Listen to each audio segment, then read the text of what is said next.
Yes, as this process is, departments have been making changes, moving towards this precise precision policing versus away from some of these things. And so this will all be how, what they're going to say. But the department has 30 days to make a response on the changes.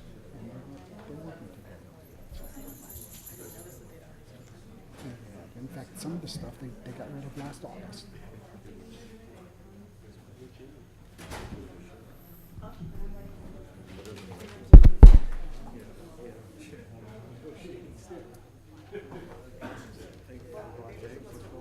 There are people in line out there, and I don't want to start a riot.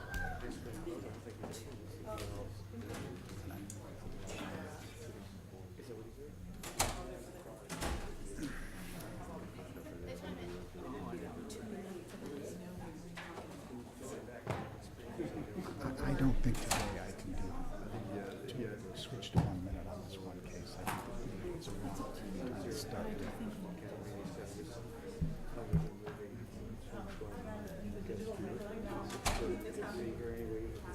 There's the digital red light. The analog.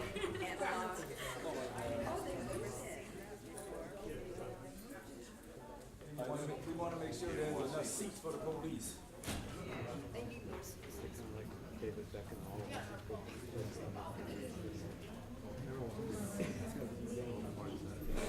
Yeah.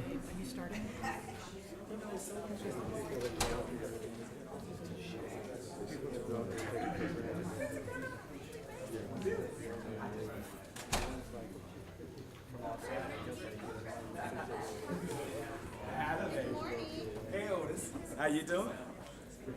How you doing, Adelaide? Huh?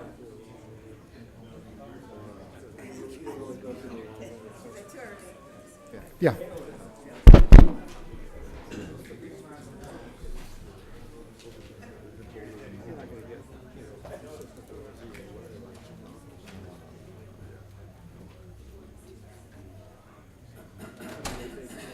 Today's the wrong day to bring this like that.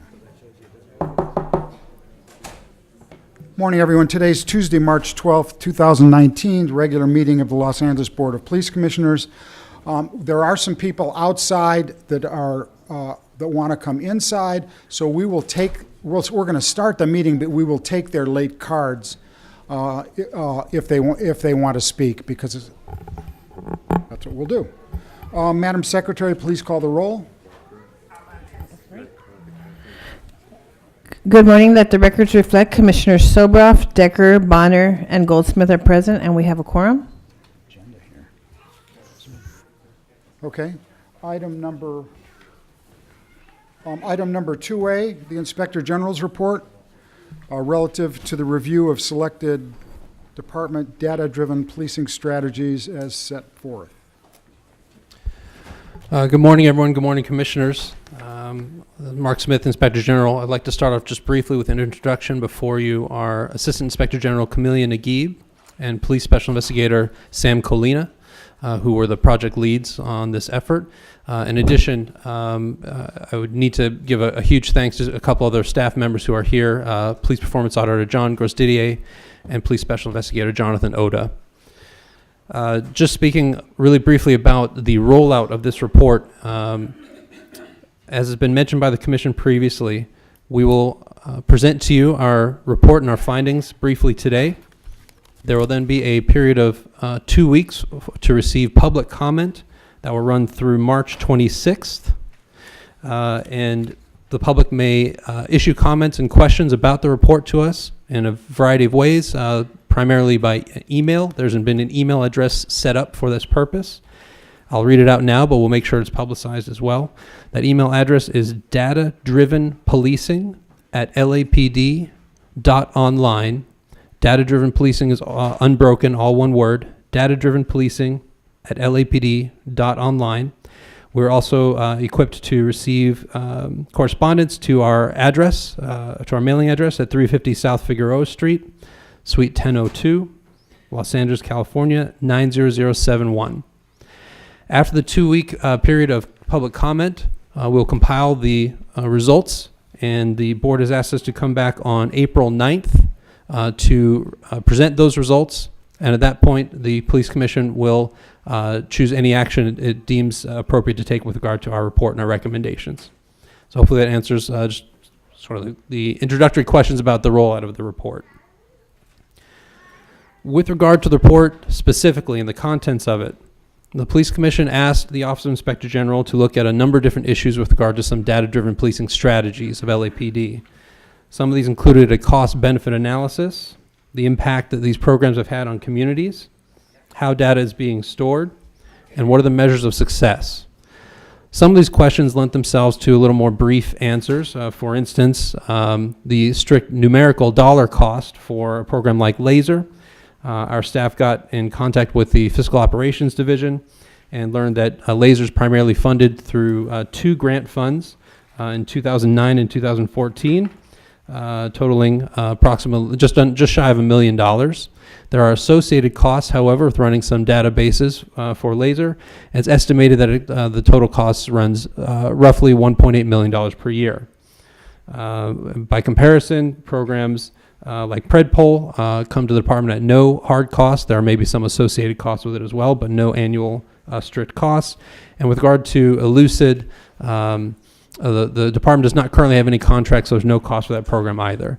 Those are some of the easier, sort of simpler questions to answer. With regard to some of the more theoretical things, like, well, what benefit are these programs providing? How is their success measured? And what impact are they having on communities? The primary finding of our report, as you'll hear in just a moment from staff, is that these programs unfortunately lacked some consistency in how they're being used throughout the department, how data is being tracked across the department. And in theory, that is not necessarily in and of itself a problem. In other words, in trying to address crime, there can potentially be positive aspects to having different areas of the department tailor their approaches to crime, depending on what problems they're facing. However, what is crucial is that where that exists, there are measures to account for those differences when trying to draw systemic conclusions about the success of a program. And we didn't find that those differences were sufficiently accounted for. There was a lack of formalized protocols, meaning written directives about these programs, a lack of training on how to utilize these programs, particularly when personnel would hand off the usage of the programs from one to another. And those things made it challenging for us to draw solid, reliable conclusions about the success or the impacts of these programs. As you'll see, our recommendations focus on this overarching concern with Will the you guys, programs. please put the signs down as they block as they're blocking the cameras behind you, and they would like to be able to see also. You can hold, if you can hold them at your face level or something like that, that'll still be fine. Thank you. Okay, go ahead. So that's again a bit of an overarching view of what we found. For a lot more detail, what I'd like to do is have our staff first give you a brief description of what these programs are and how they work in practice, and then to run down what we found, the specific concerns that we highlighted, and what we recommend to the department going forward. And then we'll, of course, take questions that you have. Mr. Smith, before you start that, will you talk a little bit about the process? This report, you've been working on this for how long? Have you talked to different parts of the department about different concerns you've had along the way? Has the department been collaborative? Have there been changes, or is this going to be everything changes at once? I noted that last August we stopped one of the programs. So you want to talk about what the process has been? Sure, and you're correct. The one program in particular, after the commission had a public meeting on this topic last summer, that's what the recommendations for what the OIG should look at were born out of. Since that time, as you mentioned, in August, the department has ceased use of its chronic offender program. However, our report focused on what the program did when it was in effect. Okay. For some more specifics about exactly how we got to this place, I'd like to turn over to Investigator Sam Colina, who will answer some of the questions you just asked. Okay, good. Morning, sir. Yeah, we will. We will. Are there people that they're not letting in? Yes. Okay. Yeah, if there's an empty seat next to you, If you can quietly raise your hand if there's an empty seat next to you. Okay.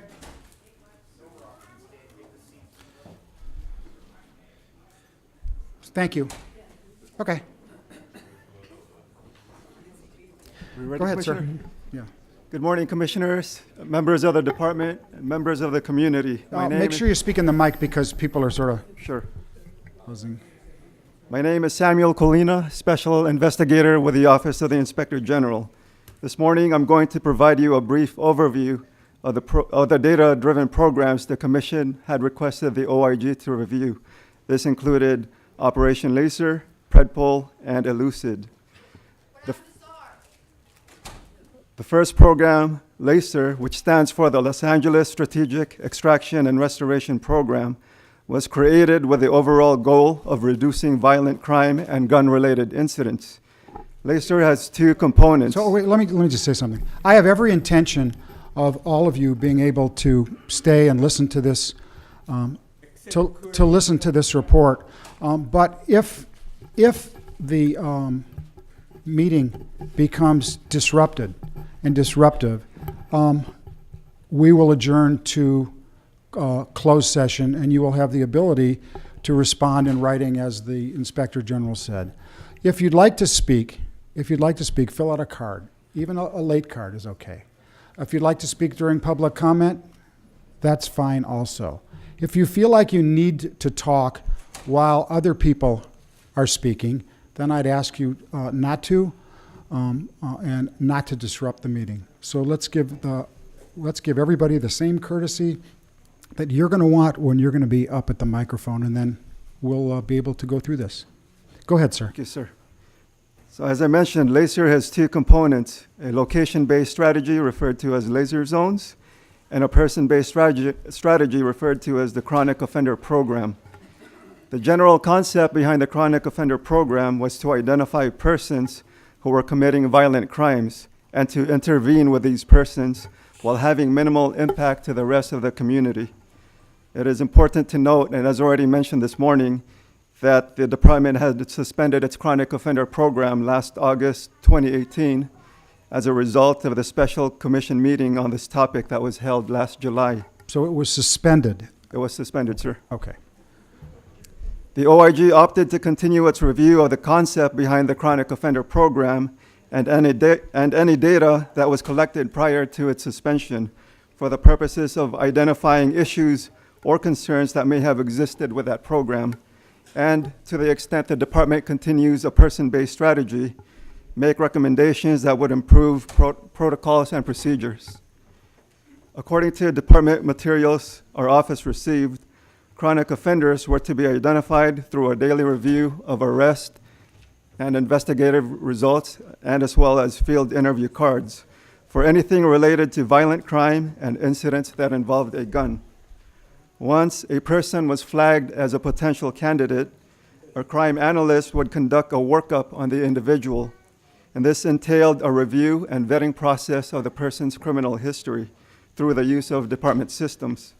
Points would then be assigned to the offender using a predefined set of criteria. Department personnel had expressed that the idea behind using the point system was to remove any potential for human bias during the identification of chronic offenders. The persons chosen were simply, they were picked based on the fact that they had the highest number of points after undergoing the workup process. The 12 people with the highest number of points are ultimately placed on a geographic area of list of offenders. This list is presented to the area captain, who would then assign field personnel to the offender for the purposes of conducting follow-up. These officers were to provide their captain a status update every 2 weeks. A bulletin which provides detailed information about a chronic offender is generated and distributed to field personnel.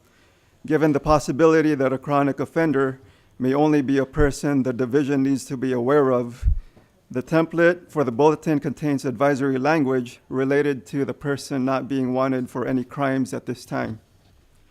Chronic offender information, their status as far as being active or inactive, and any updates related to contacts with the offenders were to be entered into the chronic offender database.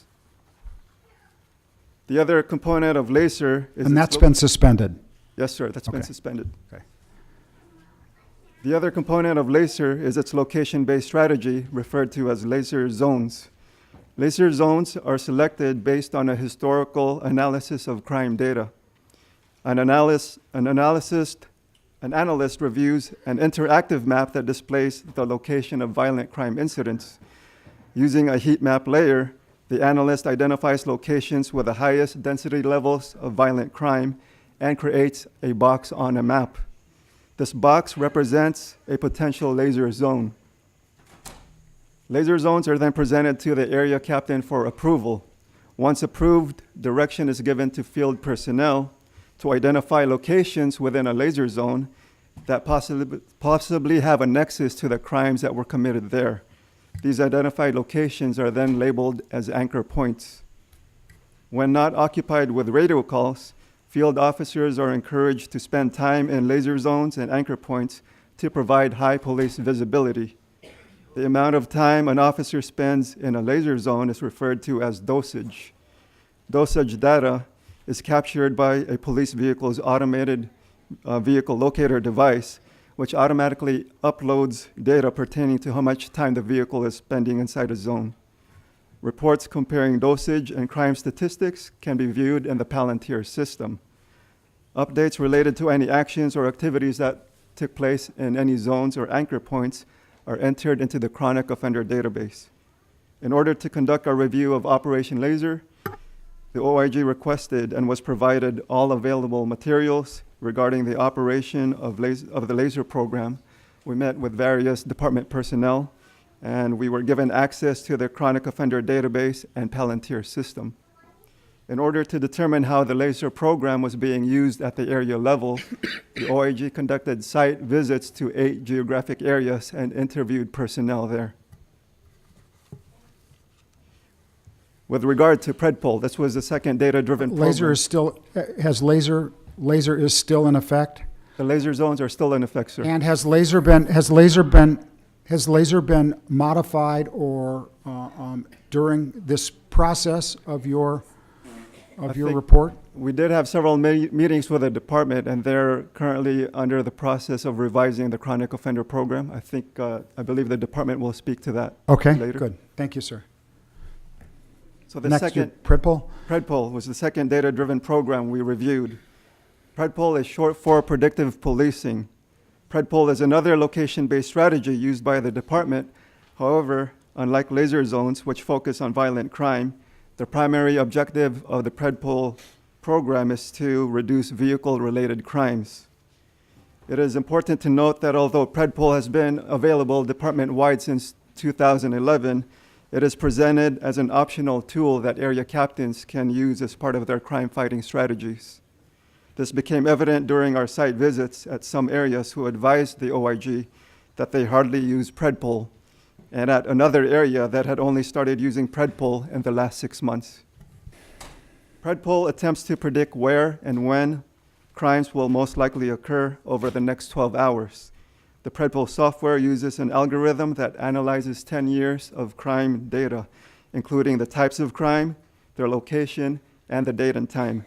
PredPol results are generated by the software's algorithm, and its data does not include any information about specific individuals. PredPol marks the location on a map with a red box. This red box represents a 500 square foot area designated as high risk. This red box is referred to as a PredPol hotspot.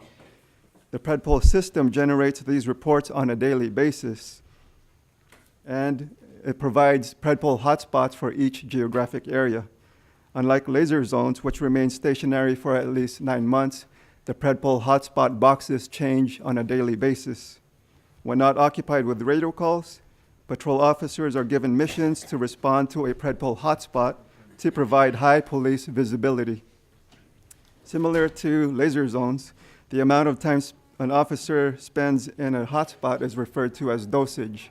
Dosage data is captured in the Palantir system and also in the PredPol system. In order to conduct a review of PredPol, As I already mentioned, we conducted site visits at 8 geographic areas, and we requested and were given access to the Predpol system and Palantir system. Lastly, the OIG was directed to conduct a review of Elucid. Let's go back to Predpol. Predpol is still in existence? Yes, sir. Has Predpol been modified, or what discussions have you had with the department during this process? There's still not, as far as I know, there's been no modifications to the Predpol program. Thank you, sir. Okay. Lastly, the OIG was directed to conduct a review of Elucid. The OIG has learned that the department has no prior or existing contracts with Elucid. However, the department has indicated that it may continue to explore such a relationship in the future. Without access to Elucid's data sets, the OIG did not examine this program further, but the following is provided as background information. Elucid is a company that pushes out survey questions via advertisements to a smartphone, tablet, or computer. Responses to basic survey questions form the basis of a sentiment score that ranges from 1 to 900, much like a credit score rating. Survey questions can be customized and may include open-ended questions, such as what is the number one issue in your neighborhood that you would like the police to deal with. This allows participants to provide a detailed response. Representatives from Elucid has told the OIG that the company does not collect any personal identifiable information. During its surveys, the participants are asked to share their age, gender, race, and if they live in the area where the survey is being completed. However, the participants are always given the option of submitting the surveys anonymously. The main objective of the Elucid program is to provide police departments with a real-time sentiment meter based on the survey results. Additionally, the program provides police departments with information about current community issues and community feedback. Based on the information received from the survey, police departments can develop strategies to improve community sentiment, and they can address current issues identified through community feedback. So if there's no more questions about these programs, I'd like to turn it over to Assistant Inspector General Camelia Naguib. Go ahead. Good morning, Commissioners, and Good thank morning. you, Sam. Thank you. I'd like to start by providing a brief overview of our general findings in each area and then to talk about our recommendations. One of the major components of our review was a look at the Chronic Offender Program, which you heard as part of Operation Laser. In order to get a sense of how the program was working, we reviewed the available data to get a sense of how many people were in the program, how they were being selected, and what kinds of activities were taking place. One of the data sources that we reviewed was a centralized chronic offender database, which was implemented in 2017. We found that as of August 2018, there were 637 people who'd been entered into the database, including 234 who were listed as active. The number of active chronic offenders per area ranged from 2 to 15. In looking more closely at the data and in talking to area personnel, we found that the chronic offender program has been fairly decentralized. As a result, we found significant variations and inconsistencies in how the chronic offender program was being administered from area to area. For example, some areas selected chronic offenders based on a history of property crime arrests rather than on violent crime arrests. Some areas used informal referrals or other selection methods rather than the designated chronic offender point system. Some areas distributed letters to people letting them know that they were on the chronic offender list, while other areas did not. And some areas modified the approved chronic offender bulletin format, removing in some cases the advisory provided by the city attorney's office or approved by the city attorney's office, and others did not publish bulletins at all. We also found that some areas did not retain copies of their chronic offender bulletins. We made it difficult for us to know what parameters were being used to designate the person as a chronic offender. As the Inspector General noted, there may be good reasons for an area to adapt the program in order to make it more relevant to that area's needs. These variations also raised a couple of concerns, however. First, some variations may have undercut principles or safeguards that were built into the program to protect people from unwarranted intrusions into their lives. These principles included, for example, a focus on only the most violent offenders, the use of an objective selection criteria, and the advisory language approved by the city attorney's office.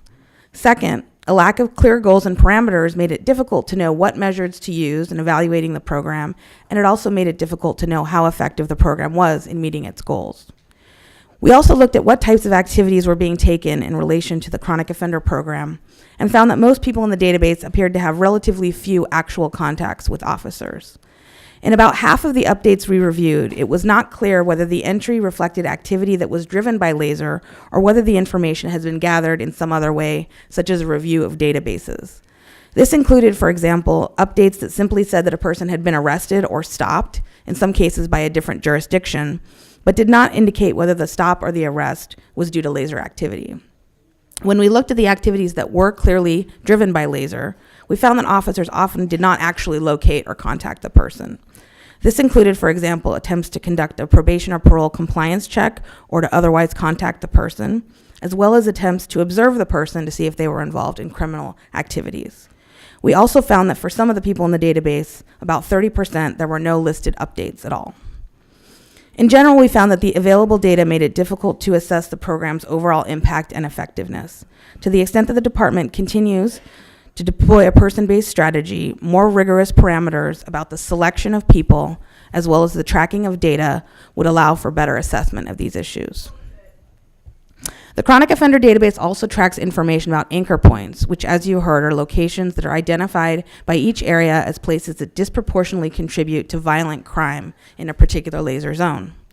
We found that each area had designated between 1 and 8 anchor points in the database.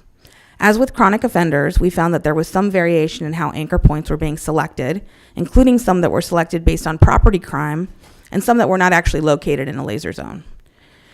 We also found that although there were many types of locations that served as anchor points, the biggest proportion of these were commercial or business locations. Based on the data provided, we also found that the officers generally appeared to be working in cooperation with the owners or managers of those businesses. The report describes the various types of activities that were being taken in anchor point locations, which included, for example, directed patrols, footbeats, or contacts with owners and managers. The database also describes some arrests that were made. But again, it was not clear whether those arrests were always the result of Laser-driven activity or whether they had simply occurred and were tracked in the database. Clearer data about actions taken at anchor points, as well as the inclusion of outcome data, would assist us in assessing the impact of this program. The next thing we looked at was Laser zones in general. We used the department's dashboards, Laser dashboards, to analyze how much time officers were spending inside these zones and, to the extent possible, what activities they were conducting. This information, as Sam mentioned, is primarily captured by AVL or GPS devices inside each vehicle, which log when a vehicle is entering and exiting a pre-programmed Laser zone. In looking at this automated data, we found that a large proportion, about half, of all Laser hours were coded as not in service, which could mean that a vehicle is parked or is otherwise not in use. When we looked more closely, we found that 3 programmed Laser zones had LAPD facilities inside them. As such, the not in service hours from those facilities, which were quite large, may skew the data and were removed from subsequent analysis. When we looked at other types of officer statuses that were coded inside Laser zones, particularly those that reflect officer-initiated activity, we found that the average daily time spent in each Laser zone was, on the whole, relatively minimal. We also looked at more Laser zones more broadly to see if there was any apparent relationship between dosage and violent crime rates. We found that overall, an annual increase in dosage was correlated with decrease in violent crimes in Laser zones. But when we tried to break this down by area and time period, the results were a bit more mixed. In mentioning this, I want to emphasize that there may be many other factors that impact crime rates and that we were not able to include in our very basic analysis. We did note, however, that most areas that saw significant increases in Laser dosage also saw reductions in violent crimes. The final program we looked at was PredPol. As mentioned, this program provides each area with a list of hotspots on a daily basis where crime is predicted to occur. The program tracks dosage or officer presence in 2 primary ways. The first is similar to the Laser program and tracks officers' presence in hotspots using GPS data. This information is tracked through the PredPol site. The second, which is tracked through the department's Palantir interface, relies on officers entering PredPol status codes in their vehicle's mobile terminals whenever they enter a PredPol location. In comparing these 2 sets of data, we found significant differences in the number of hours that was tracked by each system. Because the department is still exploring the best way to track this data, we did not conduct further analysis of the relationship between dosage and crime rates. We did, however, download 1 month's worth of GPS data to see how many hotspots there were and how many times they were being visited. The data showed that in that month period, there were approximately 1,300 unique PredPol locations that had been selected and visited during the month, for a total of about 1,300 hours spent. Overall, we found that about 2/3 of the locations had been visited 10 times or fewer during the month-long period, and that about 3/4 of visits lasted a minute or less. Based on the data, we determined that a majority of visits reflected officers driving through the hotspot, which provides officer visibility without necessarily a significant enforcement impact. We did note, however, that some locations received a large number of visits or had visits of long durations. We found that 2 of the highest volume locations actually encompassed LAPD facilities, while most of the others that had high volumes appeared to be busy intersections or high traffic locations such as shopping centers or DMVs. We did attempt to look more closely at a small number of PredPol visits to see what officers were doing, and those were visits over 10 hours. However, when we looked at the relevant logs, they did not appear to match the AVL data that we downloaded. Based on the information we had, we were not able to determine why that was the case. Overall, the available data appears to indicate that PredPol hotspots are distributed throughout the department and that the highest volume locations are business areas or LAPD facilities, rather than primarily residential areas. While most visits appeared short, there was a small proportion that were quite long. The collection of more precise data would assist in determining the overall impact of the program on the community. In the course of preparing this report, we met with the department on multiple occasions to discuss these programs and our findings. As we describe in the report, the department has already begun revising some of these programs, particularly its person-based strategy, to address some of the concerns that have been identified by the OIG and by the community. I will leave discussion of those changes to the department, but based on our findings, we have also developed a series of recommendations for your consideration in evaluating these programs. First, to the extent that the department continues to implement a person-based program to reduce crime, we recommend that it develop formal written guidelines to be approved by the commission. Those guidelines should clearly articulate the goals of the program and provide clear parameters related to how the program is to be run, including selection, disclosure, and removal processes.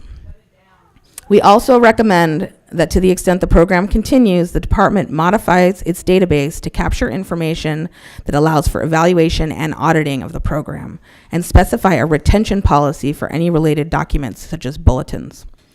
Other recommendations have to do with creating an oversight and audit mechanism, as well as a consistent process for training personnel. Second, with respect to its location-based programs, we recommend that the department establish, again, formal written guidelines that specify how laser zones and anchor points are to be selected and reviewed, and what strategies can be taken at these locations. We also recommend that the department ensure that laser zones and PredPol locations do not encompass LAP facilities, as this may skew the data, and that it reconcile and address inconsistent data sets to ensure that dosage amounts are captured accurately.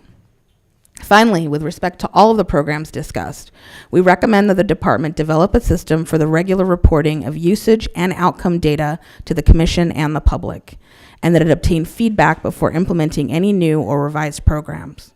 We also recommend that it look for opportunities to obtain independent evaluations of the efficacy and impact of each data-driven policing program where possible. And with that, I can answer any questions that you might have. Okay. Thanks. Before commissioner questions, I'd like to ask the chief to comment on process, your involvement in the process, your direction during the process, and where we are. Chief?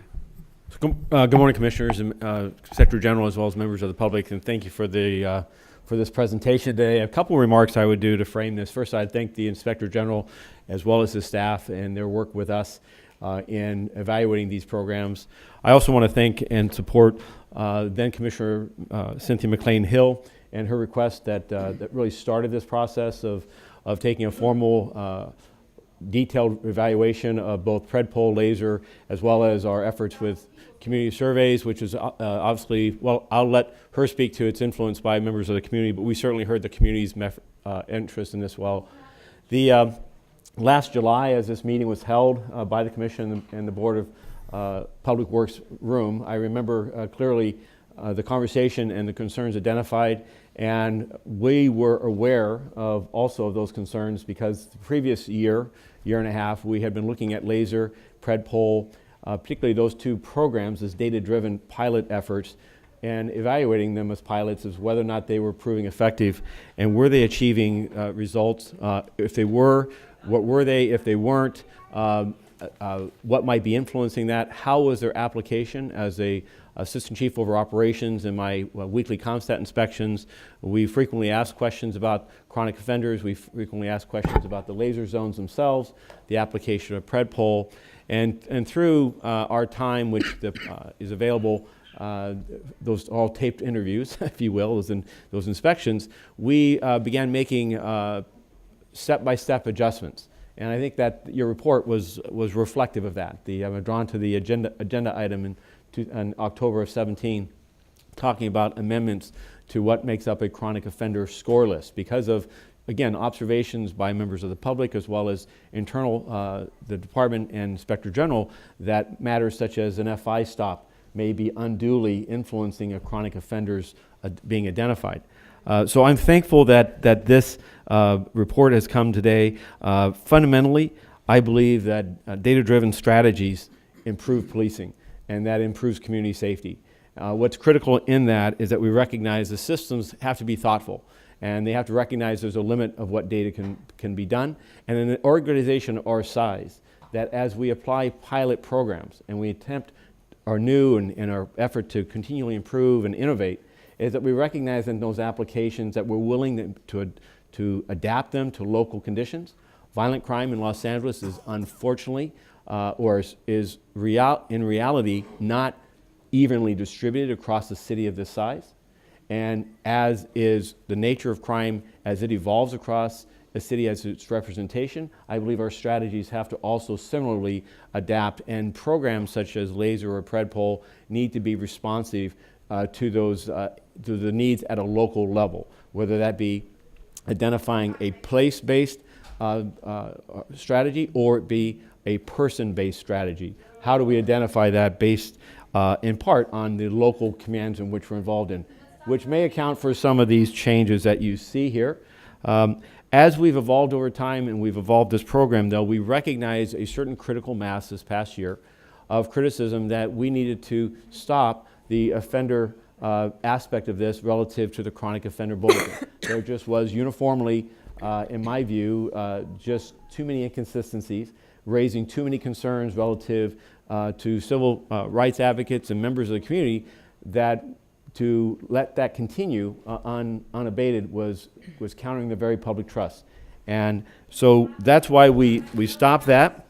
And since that time... Chief, excuse me for a second. I promise you, when you're speaking, that the chief nor the commission will interrupt you. And I'm also going to promise you that you are not going to interrupt the chief, or we'll just go into closed session. So if you want to have an opportunity to speak, then give other people an opportunity to speak. Go ahead, Chief. I'm Thank you, almost sir. done. So I want to say in closing that the recommendations that have been proffered in this report we support fully, including the recommendation that this commission, as well as members of the public, have time and can comment and influence the evolution of where PredPol and laser moves into. As we move into the continued data-driven strategy in our community policing efforts to build trust by the application of how we go about policing in the city, it's critical to me that this commission be aware and supportive and influence the design of that, as well as members of the public. And I look forward to the coming weeks that we have an opportunity to engage in that dialogue back and forth. From that, it's meant, and I believe will, build confidence. There will be, however, differences, and I expect those differences. There are advocates who believe that a person-based strategy, whether that person be an offender or that person be a victim of a crime, that those person-based strategies can be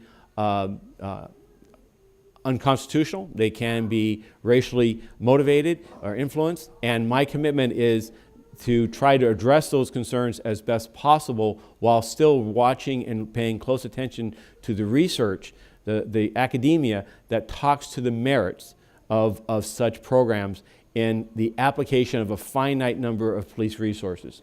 So I'll close with those remarks and look forward to your comments. Okay, let's have any commissioner comments or questions, knowing that we have also a period of time, a couple of weeks, to also to go deeper, to submit written requests, just like the public does. But let's start with Vice President. Go ahead. Oh, Shane? Yeah. Sorry. So first, I just want to thank the members of the community who've been raising these issues for a long time and who participated actively in the hearing that resulted in this report and have raised concerns and issues that the Inspector General has sought to address, and especially appreciate Camelia and Sam and Mark at the Inspector General's office for all that you've done to dig so deeply into each of these programs and do as thorough analysis as possible under the circumstances.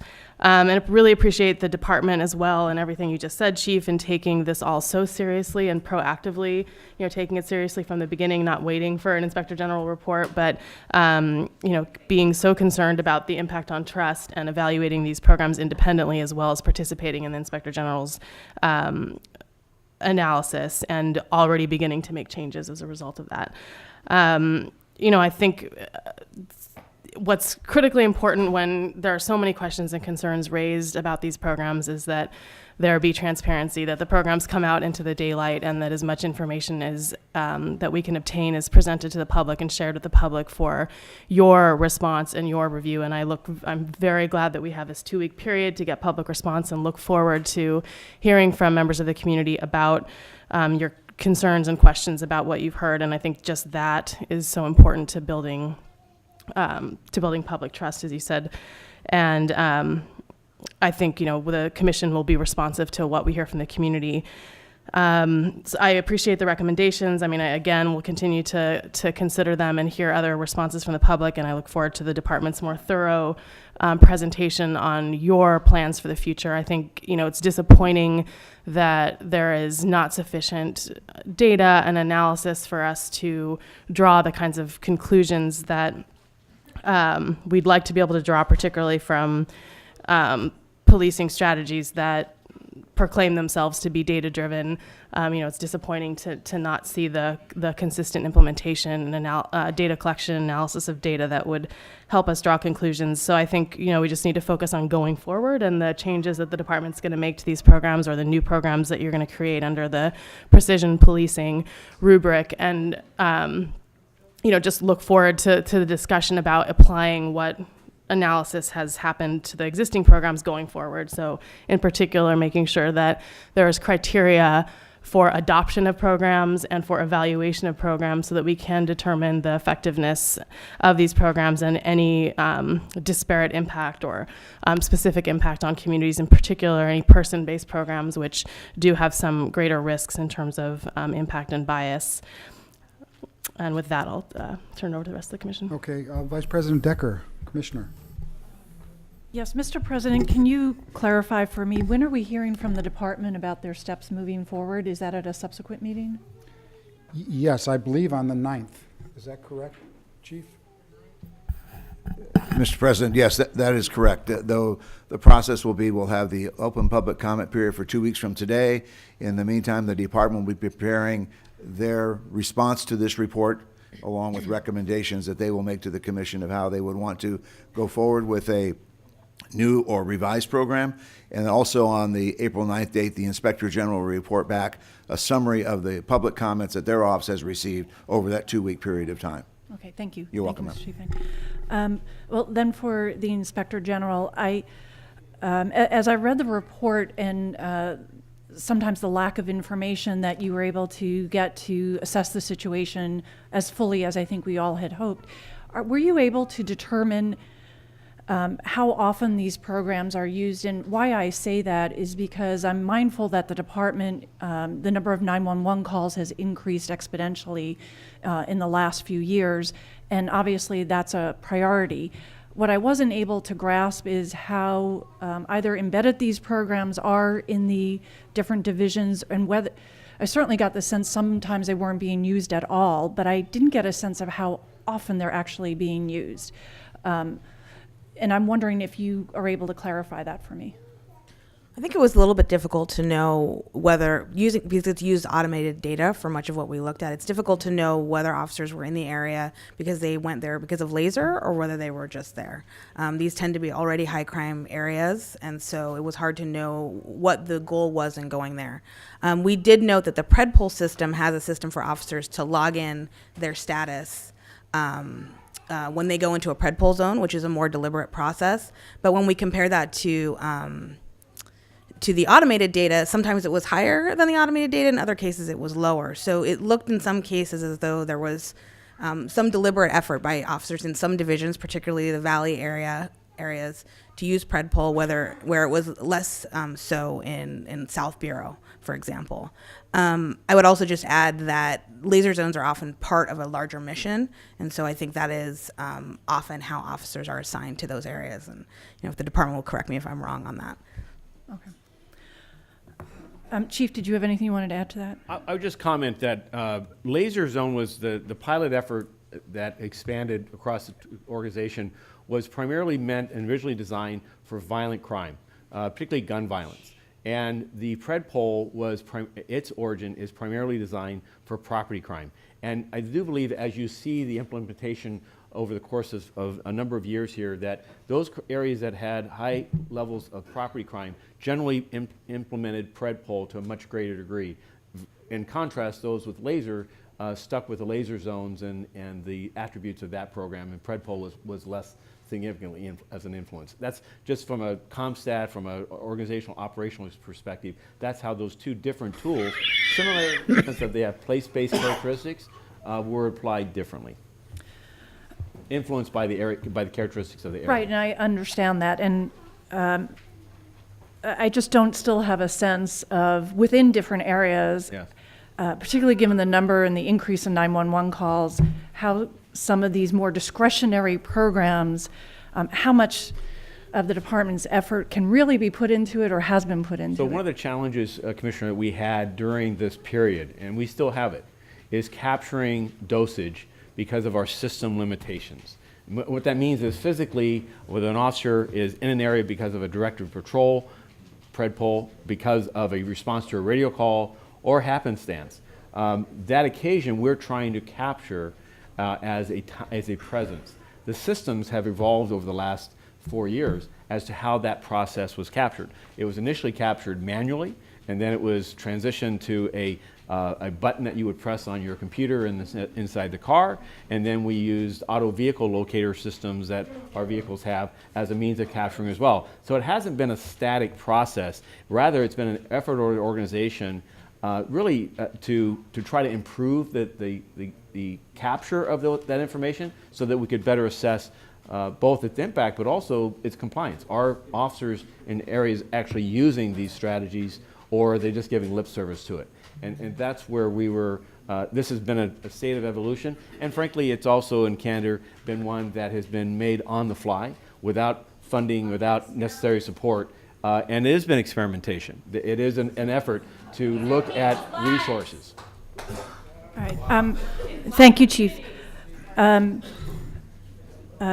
do have I do have a number of questions for the department, but I think they're better held to when we hear from the department in the subsequent meeting, because I do want to hear from the community today. But I will say that the department has a history of being very effective in using data to support its programs, and in the absence of that, and in the absence of effective procedures to either audit, as the IG's office says, or to demonstrate to the community why programs are effective and not having adverse impacts that they might suspect, or for the department to discover that they do have adverse impacts that you didn't intended. It's important before implementing the programs to have the infrastructure in place to determine their effectiveness and to be able to answer community questions. So I understand the department is constantly challenged with how to use its resources to address crime. And I'm very sympathetic to that effort of using resources to the most effective way possible. But at the same time, we have to ensure the community understands the programs and supports them, and that we have the data to show that. And I think what the IG's report says is we're lacking in that data. And to move forward, we have to have an infrastructure in place to ensure that we bring everyone along with us the best that we can. But with that, I'm going to hold the rest of my questions for the subsequent presentations. Did you have anything? It's not today. Okay, Commissioner Bonner. Yeah, I'm still a little bit understanding, the process. So if there's questions that I'm asking of you that are addressed by the department, that's fine. But I'll just get them on the record. And I'm going to go first. I have a set of questions that just go through the report itself. So just going page by page, and then I had a separate set of some things I jotted down. So forgive me if I jump around a little bit. Also, I'm still kind of going through and reflecting, so in many cases it may be just a matter of pointing me to an area of the report that I should read and find the answer to a question. So I'm going to go first to page 4, and this is really just on the broad topic of laser itself, that's explaining the premise of the is to target with laser-like precision, so on and so forth. I didn't see a recommendation relative to changing just the name of the program and dropping that entire framework. And I'm assuming also just the term dosage itself is an effort to kind of continue that theme, that medical analogy theme. Is that correct? Certainly that was a concern that we have discussed. I believe the department may be considering changing the name, but I can't speak to that. I think certainly the cancer terminology was a concern. Okay. I'm going to page 7. This is under the heading of strategies for intervention, and there's a discussion there at the end of the second paragraph about personnel who are assigned an offender are to provide a status update to their commanding officer every 2 weeks regarding the actions that have been taken. Did the review and the audit, the work that you did you look at really how often this really happens, and as a practical matter, are people really complying with this, and how it's documented and so on and so forth? So we looked at the database to see what kinds of entries were made, and in most cases, the entries were relatively minimal. We didn't look at the frequency per se, but as you can see in the chart, I think later on in the document, there were quite a few that didn't have any entries and some that only had 1 or 2. So it didn't appear that they were making regular updates to the database, but we didn't, and there were some that had a lot. Well, I'm also not just asking about the database, but about what the record showed relative to personnel who were working in this area actually interfacing with the commanding officers, and how engaged they are, and whether they're really on top of the records and so on. So I think the way it was structured for most of the areas we visited is each area has a crime intelligence detail. And so for some areas, the field personnel would provide updates to the CID. CID would in turn provide the information they received from field personnel to their captains. So there was not a formal process of the field personnel going directly to the captains to provide updates. And did I understand you also saying that it was kind of different in different Yes, areas? yes, sir. Okay. Also, at the bottom of that same page, there's a statement to the effect that the laser zone maps for each area are presented to the respective commanding officer, who has the discretion to either reject, accept, or modify the size of the identified laser zones. Did your review, I don't know if this is unfettered discretion, I'm assuming that it is, but did your review look at any the incidents in which the commanding officer exercised this discretion, and with what effect, and so on? Yes, sir. For some commands, the only modifications they made was changing the size of the laser zone, either expanding it or shrinking it. So captains are very familiar with the types of crime that occur in their divisions. And so when they look at the laser zone maps, it's I think the general response was they agreed that these were their problematic locations. But as far as making any modifications, it was just changing the size of the laser zone. It wasn't choosing new locations. And did you capture any information as to where there were any greater modifications made, like where there any, the captains were making, I'm saying by bureau or division or? Well, we did have one particular area where after they conducted their annual reevaluation of the zones where they had positive results, meaning there was a great reduction in violent crime. So for that particular area, they actually they deactivated that zone and moved it to a different location. No, what I'm asking is, were you able to discern whether this discretion was exercised any more vigorously, say, in South Bureau versus in Valley or any particular? Well, we only visited 2 areas per bureau, so I can't give you the answer department-wide. But as far as modifications that were made, this happened in West Bureau. Okay, I'm going to page 22, please. And this is just on 22 and 23. I'm just wanting to make sure I'm reading this correctly, that there's a lot of, I presume if we were just talking, one thing I presume you're telling us through the long report is that there's a lot of questions really about how much impact these programs are having. So it's not necessarily showing that it's a mixed bag. Some cases there's some evidence of effect, positive effect. Some cases it's less clear, right? Am I reading that correctly? Yeah, I think that's accurate. And I would also add that, these systems were primarily designed as tracking systems and not necessarily to produce the outcome data. And so a lot of the data that we looked at was people logging what they had done, but there wasn't necessarily a way for us to determine what was the result of that or whether those were even laser-driven activities. So that's one thing that we recommend kind of be improved in the data so that we can actually determine you tried this and this was the result. And even though it's, I'm just going on to the conclusions and so on, that it's a data-driven program, so to speak, but one of the 2 key barriers that were identified is one is either a lack of data or bad data.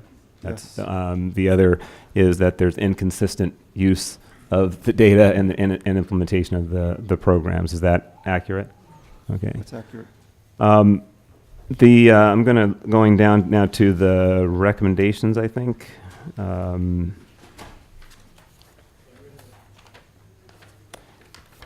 And one question that I had here about, and this is in number 6, this is on page 33, under the heading of modify the offender database. And I don't know why this is only relative to this program, but it's the last bullet item there about the oversight and the audit structure.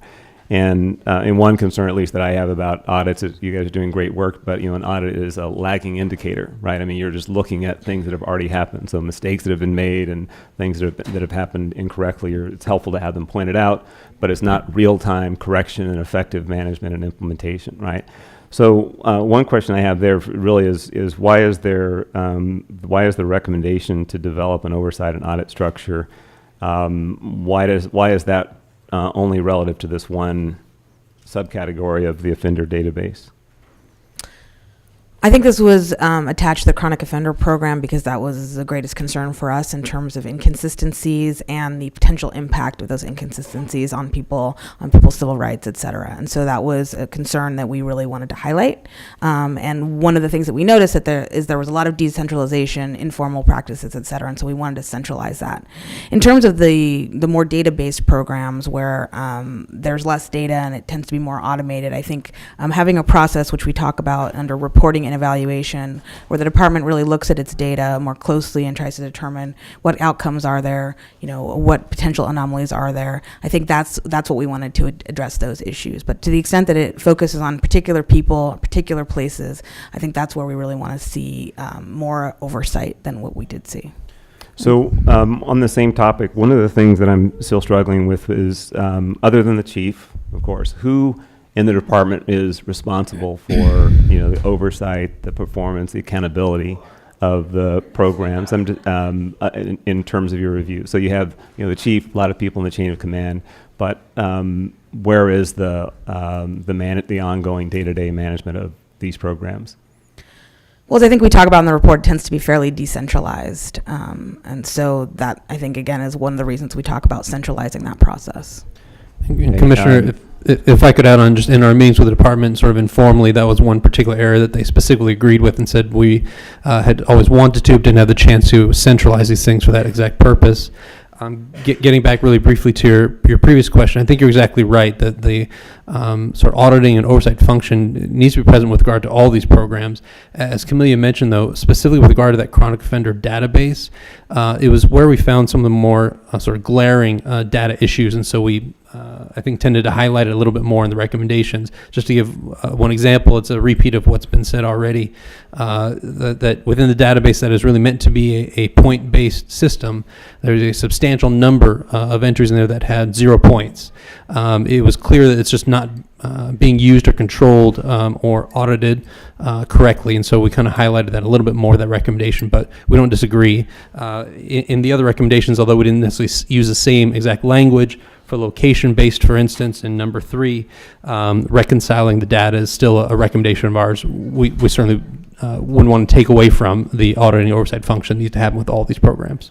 Okay, thank you very much. And I think when the department is making their presentation on reports, we'll talk a little bit more. I'll still want to understand how much of this is just relying on a fragmented, decentralized management of the programs versus some more centralized, focused, dedicated management is what I'll want to understand. Did your review or your report? You maybe looked only internally, I presume, at department. One question is are there any recognized best practices that have been identified or documented anywhere with any other national programs, or was that beyond the scope of what you were looking at? To say briefly, it was beyond the scope of what we were looking at, so we did not spend time doing comparative analysis. We do that in some other reports, did not do so for this one. Hopefully, and just for the chief from the department, there'd be some comment on that, maybe when the department, if they have a comment today, but if not, at least when you come back with the report, maybe prepare to talk about how what we're doing here compares to potentially other best practices that have been acknowledged elsewhere. Absolutely. The time we spent in the last 9 months has included looking at the field of work, both in practical sense, what's actually being done in other agencies, as well as what does academia show us as research results on person-based strategies, place-based strategies, and we'll have in our response back to you information relative to that. It is not, just as this, there are data gaps, there are challenges in formally assessing all these programs. I've yet to see a research that comes back and says we have all the answers, we see all the data points we need to make an absolute conclusion. There's always going to be shortages. I suspect that when we come back to you, though, we're going to bring what we know, what we have higher confidence in, and other areas that we're still in debate. Okay, thank you. And when I have just two final points. One is when the department comes back also, I didn't see, and maybe if there's something in here on this, you can point me to it, but the overarching question about the risk of bias and unequal treatment and implementation, I didn't see that drawn out in terms of a specific look at that or what we may have found in that regard. So I'm curious to know what additional work is or can be done. Yeah, what I see is if not the most fundamental issue.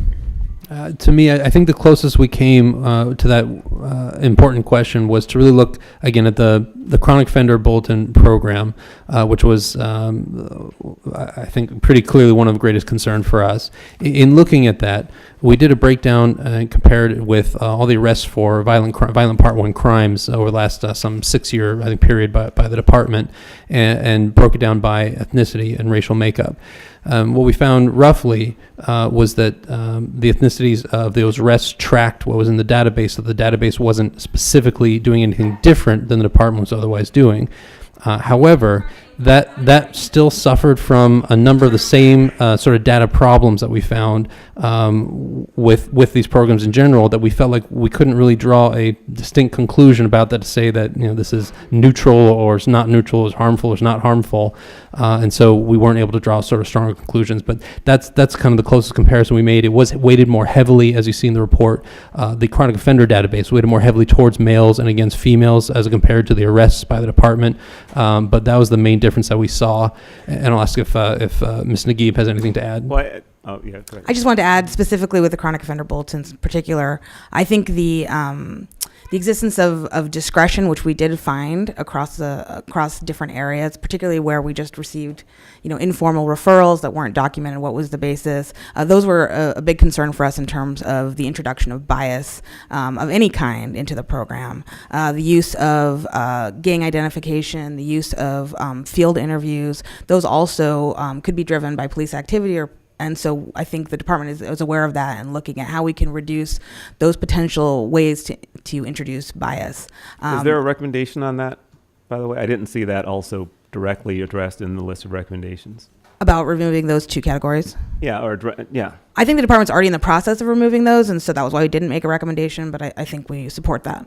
So let me just ask, when you come back with the department's input, if you could have someone speak directly to, and not, the past and the data that's presented, it kind of is what it is. The key question that I'm asking really is what either is being done or can be done on a going forward basis to make sure that issue is given ongoing and sustained attention as to how to make sure we're rooting out or avoiding the risk of bias in the programs. I believe, and again, we'll look forward to this report, the public feedback for the next 2 weeks, and as our response, we will address.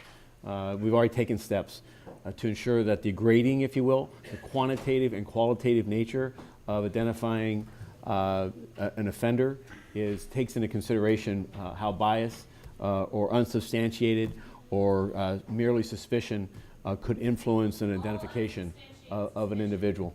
First, being on a person who's been previously arrested, convicted, placed on probation or parole as being a matter that courts have reviewed and found being the other, if you will, more weighty evidence of whether or not this person may or may not be subject to continuing to offend. And thank you very much. I'll look forward to the.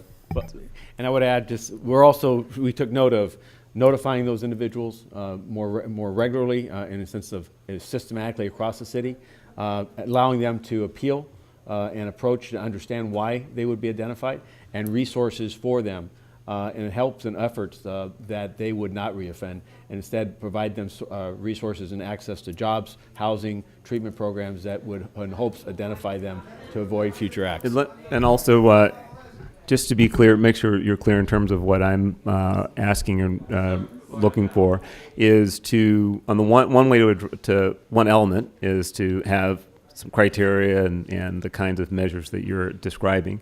Also, what I'm looking for is how do we know, other than the periodic audit and looking back after the fact and when damage is done, when we may then either have a mixed bag or draw some conclusions that maybe has been bias or there's bias, how can we on an ongoing, consistent, sustained basis have the accountability along the way, on a day-to-day basis for somebody's watching and managing the programs in a way to eliminate the risk or at least reduce the risk of bias as opposed to reporting it and finding it after the fact in data. So I believe that our efforts, when we come back and report where within the organization the evolution of these programs of data-driven strategies will be housed, within what command, and what the structure will be to inspect and provide training and written guidelines and circle back to see how it's being implemented and what the results are, and I believe that loop will identify that. Okay, thank you. Certainly And responsive to other ideas the Commission might have to achieve that. the final question or question and a half that I have, still, and this could go to either the IG or the chief, in terms of the primary goal and use of the programs, is it arrest or deterrence? we found that was, frankly, another one of the sort of main inconsistencies with these programs. The goals seem to shift in some manner. I think they may have started out with arrest and then have moved, more towards sort of prevention. However, we think that's one of the things that needs to be more clearly communicated to the people who are involved in using the programs, and more clearly delineated in written procedures so that everyone's clear on those goals. If I can back up just one brief second to the important question you were asking before about having controls in place to make sure that bias is not creeping into this process. One of the recommendations that we do have, it's a general one, I understand, but it's one that's been referenced by the chief previously as far as looking at academics out there and deciding what's appropriate as far as these strategies, is to look for opportunities to obtain independent analysis of these programs. Analysis by folks that are not connected to any measure of the program that can come in and look for exactly what you were concerned about. And that's one thing that we certainly encourage the department to do, and we did recommend. And I want to see if Kimberly has any thoughts on the other on the goals of the program or anything. I would just say that's something we highlighted in the report that really needs to be sort of clarified. So, and that is obviously in the Inspector General's office unable to determine that uniformly. Prevention has been and will be and will continue to be the goal. Preventing violent crime, preventing property crime, building trust in communities by an absence of crime. That is the definition of the success of the Los Angeles Police Department in each of our communities. It is not the arrest. However, that is when you are unable to prevent a crime through a presence or through strategies to improve the safety and resilience of an area to avoid violent crime and property crime. There is an absolute role in identifying those responsible and bringing them to the justice system. And a means of doing that through data is also a proven reality of a necessity. There's finite resources. We know that we have individuals who prey upon communities through a variety of strategies, and their efforts are oftentimes driven by challenges that are well beyond the police control. But nonetheless, we have a responsibility to identify those individuals and constitutionally and bring them to the justice system to improve the safety of a community. Thank you. I will save the balance of the questions for the department's presentation. Thank you. Okay. Okay, we're going to move to comments on the report. We have 30 public comment cards. Okay. The first four, the Red Chief Hunt, Jamie Garcia, General Dogon, and Tiff Guerra. Okay. Morning, sir.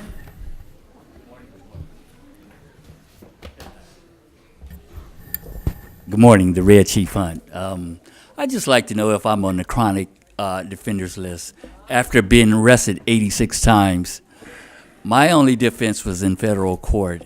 And I want to go back to my last two arrests. It was November 10th to 15th right here, and then December the 15th over in 2016. And my only defense was the federal courts, and they came back and just ruled in my favor and things like that, said the rest was illegal and unconstitutional and uncivil. Here's what I really want to see. Now, we know that there's a really big problem. I haven't heard no really good solutions. And database driven policing and things like that. Seems like the public know more about that than you guys officers and things like that. I just really want to speak the truth. Michael Moore said when he first came into office that there's no more us against them, it's only us. I want to see that theory, and that's kind of hard to believe because I never see nobody working with the independent investigation people. Now, if that was Andre Barak, it would be a little bit different. Unfortunately, he moved on, but I mean, as somebody that's been arrested 86 times, you know, and if you go to the birdseed arrest and you see that on YouTube, you would understand the issues and the problems and things like that. But, you know, I think that you guys should really involve these guys and have a round table and sit down with the independent commissioner or whoever he is, the inspector general, and get it done right. It's not nothing like having things done right. I think I'm a chronic defender, And I think that the federal courts have came back and said 30 times that you guys have arrested me unconstitutionally and uncivil. So, you know, I'm just taking it from my experience. So I hope you guys do too. Thank you, sir. The Red Chief Hunt.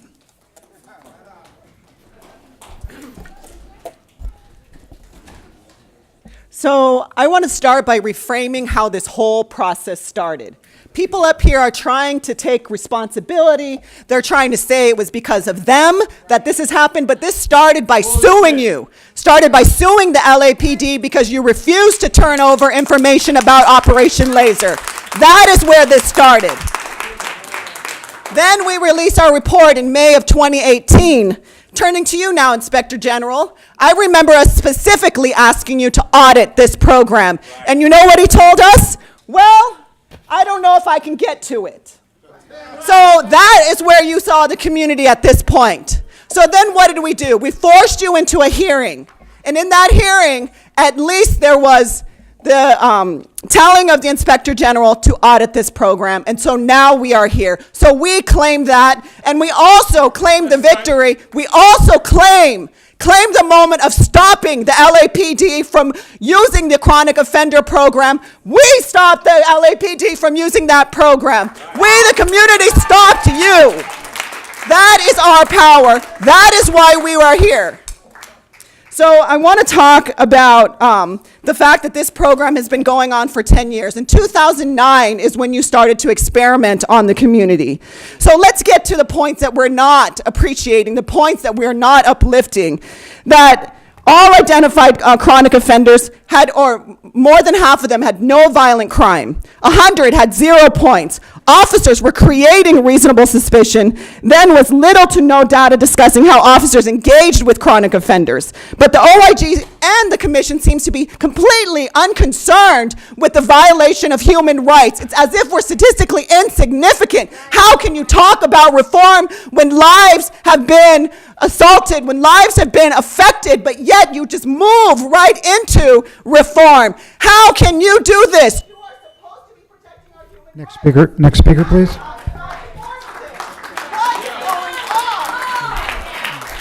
General Dogan, please. Morning, sir. General Dogon, LA Can Stop LAPD Spying. After the community forced the Board of Police Commissioners to host a hearing on data system policing on Operation Laser, the PredPol in July 2018, the commission not only forced the IG to audit the program, but failed to announce to the community that LAPD suspended the chronic offender program in August of 2018. The information was kept from the community to attempt to vitalize our power and strength. Dismantle the entire program and abolish the policing right now. Yeah. Next speaker. So something I'm going to talk about is what is going on in laser zones, because for all the discussion of tracking and protocols and data or lack of data, there was very little discussion of impact, right? And that is the real question, is what is the impact of these programs? And what is the impact on families? LAPD will tell you that the impact of data-driven programs is minimal because they're only going after the bad guys in bad locations. The OIG will tell you that the impact is unknown, or they'll downplay that impact by saying things like, looking at chronic offender records, there's just one instance where use of force against that person by LAPD appeared to be tied to Operation Laser, to which we say, we're not fucking surprised to hear that. Because this is the same department that since 2011 has been unable to find any racism in over 3,200 reports of biased policing filed by the community, mostly filed by the black community, against LAPD officers. And here's what else we know.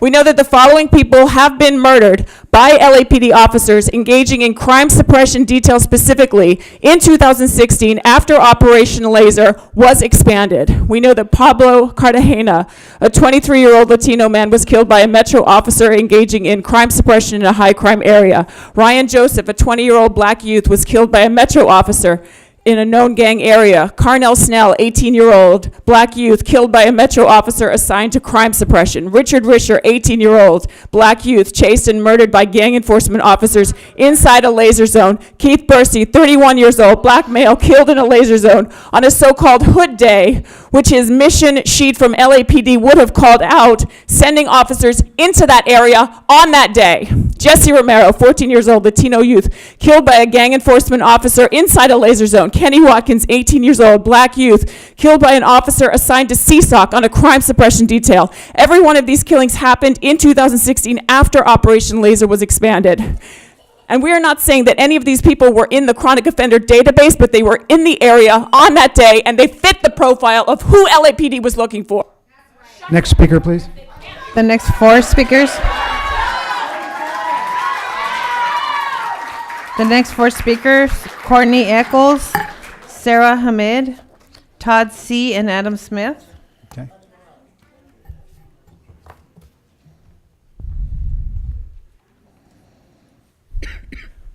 Morning. So the story of data-driven policing, right, is not just it's not just a story about the emergence of this ostensibly new mode of practice, nor is it simply a story about the collusion between police, academia, and profit-driven private companies, nor the capitalist system in which this collusion occurs. But it's also a story about who has the power to produce knowledge, a story about how the racialized other is created and then targeted for dispossession and death. It's a story about colonization, exclusion, and access to space. It's a story about how policing has become even deadlier, its power and control further intensified, its practices even more invasive. It's a story about the sanitation of racism, the deepening of cumulative disadvantages, and the further invisibilization of state-organized racial violence. And so, for example, when we look more closely at these programs, we see, in fact, that one of the functions of data-driven policing programs is to reconfigure the removal and the eradication of people and the seizure of property and land as a rational and logical response to the police-constructed threat of crime.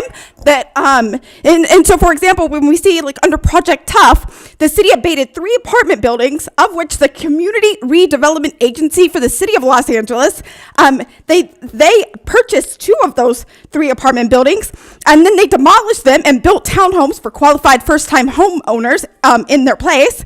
And then so through the collaboration between programs such as LASER and the Los Angeles Citywide Nuisance Abatement Program, this displacement continues to occur today, but it's now under the guise of data-driven.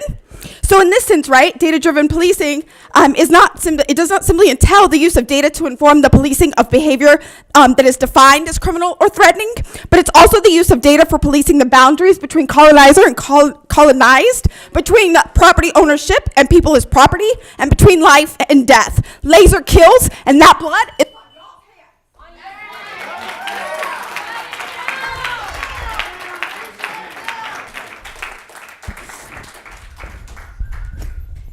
Sorry, I'm short.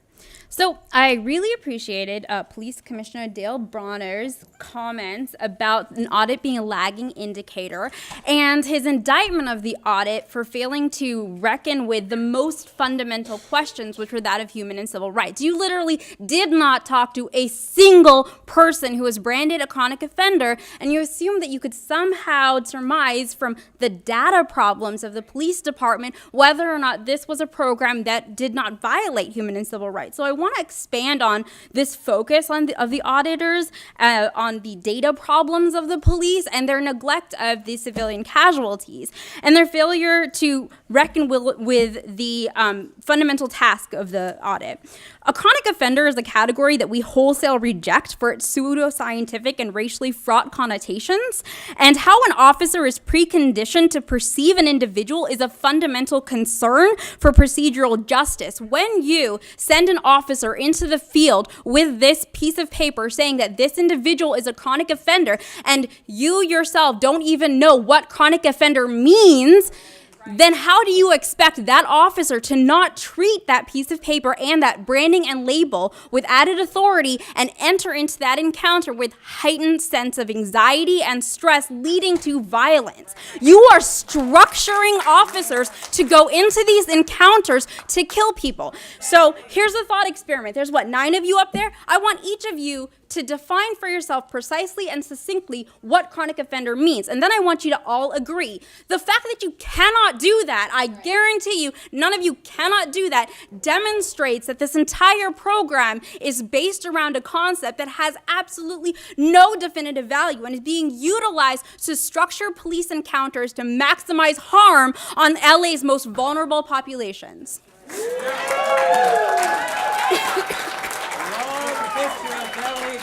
The next speaker, Todd C. Todd C., followed by Adam Smith, Mimi Solistic, and Hamid Khan. Who's the first one up? Todd. He's not here. Adam Smith. Okay. You interrupted me last week during public comment, so you're lying about that. I really hoped that this audit would talk about community impact in any kind of meaningful way. As someone who isn't that impacted by policing, I can't even begin to fathom how much trauma is inflicted on communities labeled gang area or high crime areas.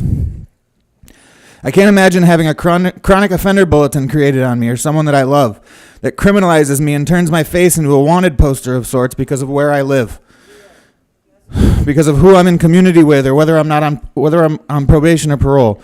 I can't imagine being in the shoes of Doña Teresa or Don Jesus Romero, whose 14-year-old son Jesse was executed in a laser zone by LAPD officer Eden Medina in August 2016, just 12 days after he had executed Omar Gonzalez. 2 murders that this board, of course, found to be in policy. This audit does nothing to recognize the real human impact of sending violent officers out into communities labeled as criminal and into interactions with folks predetermined to be and labeled as criminal. Officers tasked with crime suppression driving down the street in 77th Street area supposedly saw Carnell Snell, a black teenager in the backseat of a car traveling in the opposite direction, move suspiciously. Minutes later, Officer Guillen shot and killed Carnell in the back. A murder this board, of course, found to be in policy. While Inspector General Mark Smith shows no willingness to actually look at the real impacts of these programs, the communities being criminalized see and feel these impacts every day. Laser and Predpol are successful in what they're truly meant to do: cause harm in black and brown communities. Stop legitimizing these tactics and programs by attempting to reform and change them. Dismantle these programs now and cease their use immediately. Mimi Soltisic.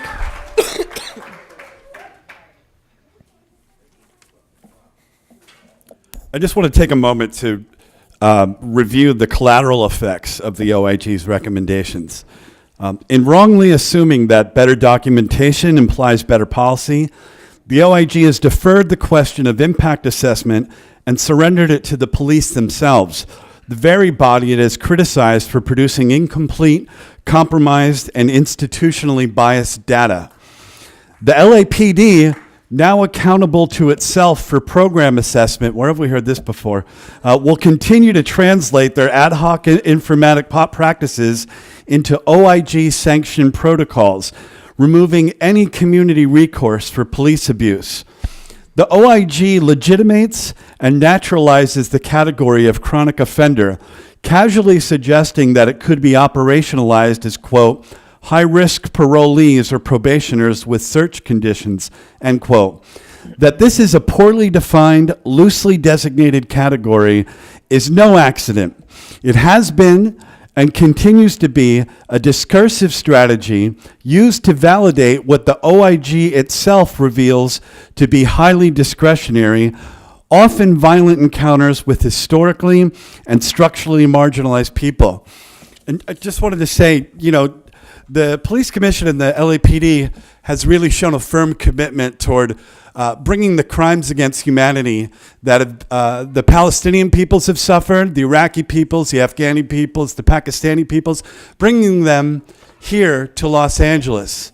In a sense, you're all war criminals. So shut this program down. Y'all should be ashamed of yourselves.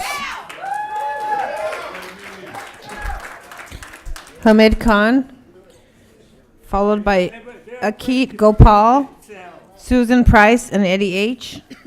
Could you pass one of these to each one of them? So what we are passing to them is the people's response to the audit. This is what people have come together. And the people should have more than 2 minutes. And the people should have more than 2 minutes. We asked them that we should get at least 25 minutes to respond to this thing. They refused us, so that's why we have our people's response, and we'll continue to put pressure on them.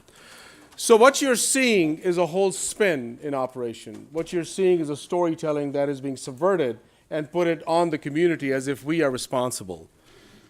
Nobody's talking about the conspiracies. Nobody's talking about the trauma. Nobody's talking about the lives lost. And I'm talking about people sitting up on that dais over there. What we are talking about is a language that reduces people to numbers. Data-driven policing. It goes back to plantation capitalism and remains plantation capitalism. People are numbers. People are statistics. We see mothers, we see families over here lamenting, wailing, appealing for justice. We see that every week, inside out, something, the trauma and murder, violence to our communities that have happened as a result of laser programs, as a result of Fred Poll, as a result of broken windows, as a result of weed and seed, as a result of suspicious activity reporting, as a result from the 1994 crime bill. And they keep on coming back. This morning, there was Los Angeles Times had a report on this thing, and Soboroff ended up saying, well, this program is in the making. 10 years in the making? 10 years, and still conspiracies, disparities? Is that what you're gonna allow that to happen, Dale Bonner? Is that what we're gonna let you can continue to happen, Eileen Decker, Shane Goldsmith? Because Soboroff, I mean, he's completely not even present. The rest of you have to take charge. You can't let this continue because the blood of the people is on you. Akit Gopal, Susan Price, Eddie H.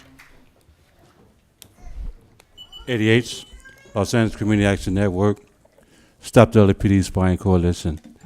It was once said by James Baldwin, and I paraphrase, to be black in America is to live in a state of perpetual rage. And this righteous indignation that we're talking about is not something that was given to us. It's something that you earned. Every day, every single second, every minute, every hour, every week, every month, every year, I'm targeted as being a man of African descent. And you come back to me saying there's no such thing as bias. Right? When all around me, all around this country, we see day in and day out men that look like me being shot down like animals in the street. But you come back and tell me there is no bias. All around the country, you see men and women that look like me being targeted for just living. And you come back to us and say there's no such thing as bias. You take us for a fool. Time and time and time again. And even when we come here to express how we feel, you bring us a bogus report, a piece of shit that if I was a teacher or professor, you would fail. You can't explain to us your own fucking findings, but you tell us there's no bias. Your findings meet your expectations. That's what they do. They don't meet the truth because you don't know the truth. You try to intellectualize because you cannot internalize the pain that we feel. But you tell us there's no bias. You continue to look at us as if we're crazy for standing up for liberation, justice, and freedom. But you tell us there's no bias. And I'll say this in closing. Silence is a language of defeat. We will not be silenced and we will not be defeated. But what we're not going to do is shut this shit down.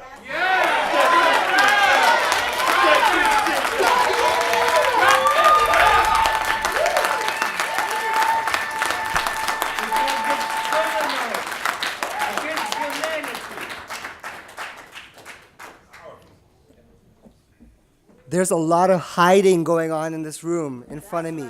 You all are hiding behind language. This is one of the things you said. You said, assigned to an officer to follow up. That's stalking.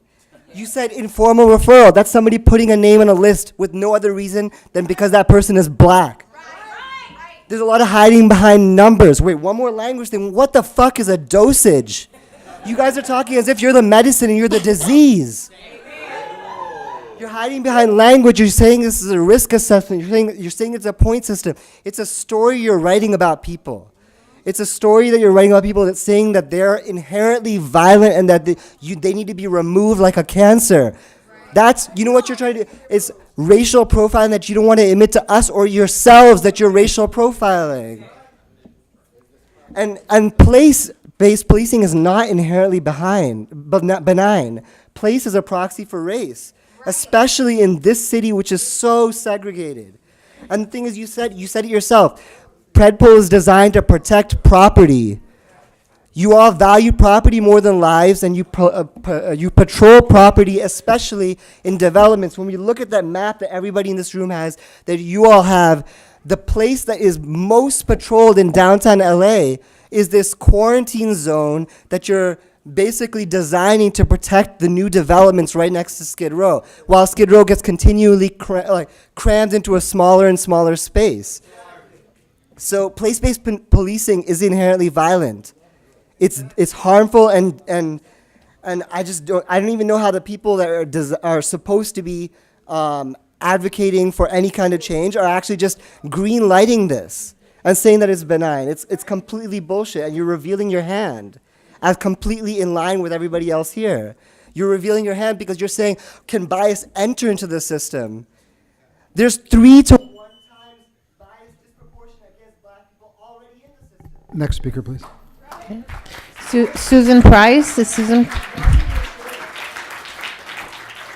Audrey George, Elena, Michael Novick, and Gina Viola. Audrey George, Elena, Michael Novick, and Gina Viola.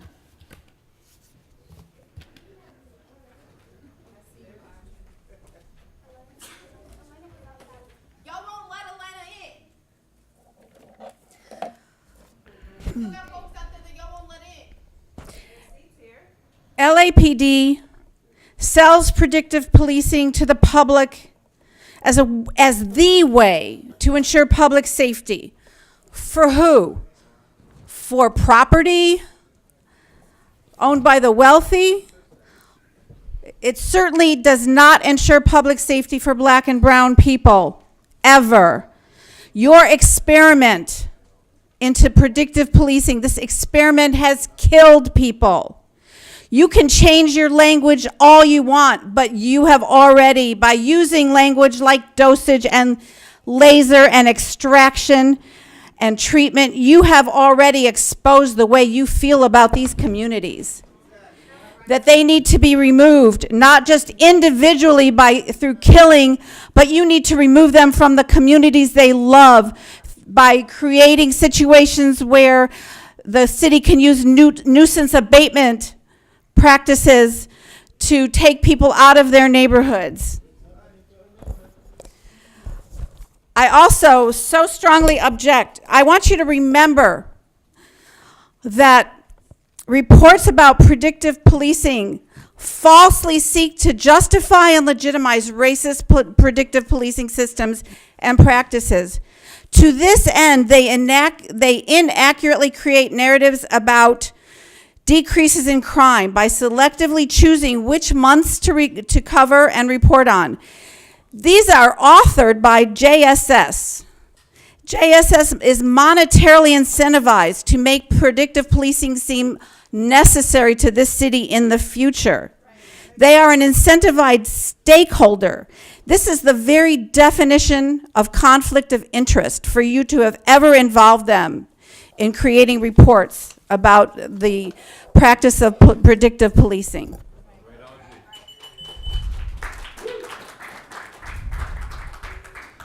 Yeah, how outrageously ironic is it that basically in a data-driven policing report you claim you don't have enough data in the report to even analyze what the fuck the police are doing with it, who's managing it, how it's being implemented.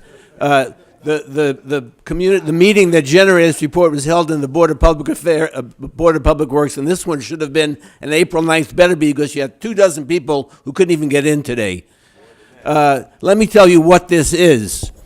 You once had something in LAPD that everybody called a death squad. It was SIS, where they tracked people and they waited for them to commit crimes and then they killed them. You might remember their existence. This is the distributed and networked version of that program. There was so much outrage over it that it was abolished, and you're recreating it in a distributed and networked form through this so-called data-driven policing.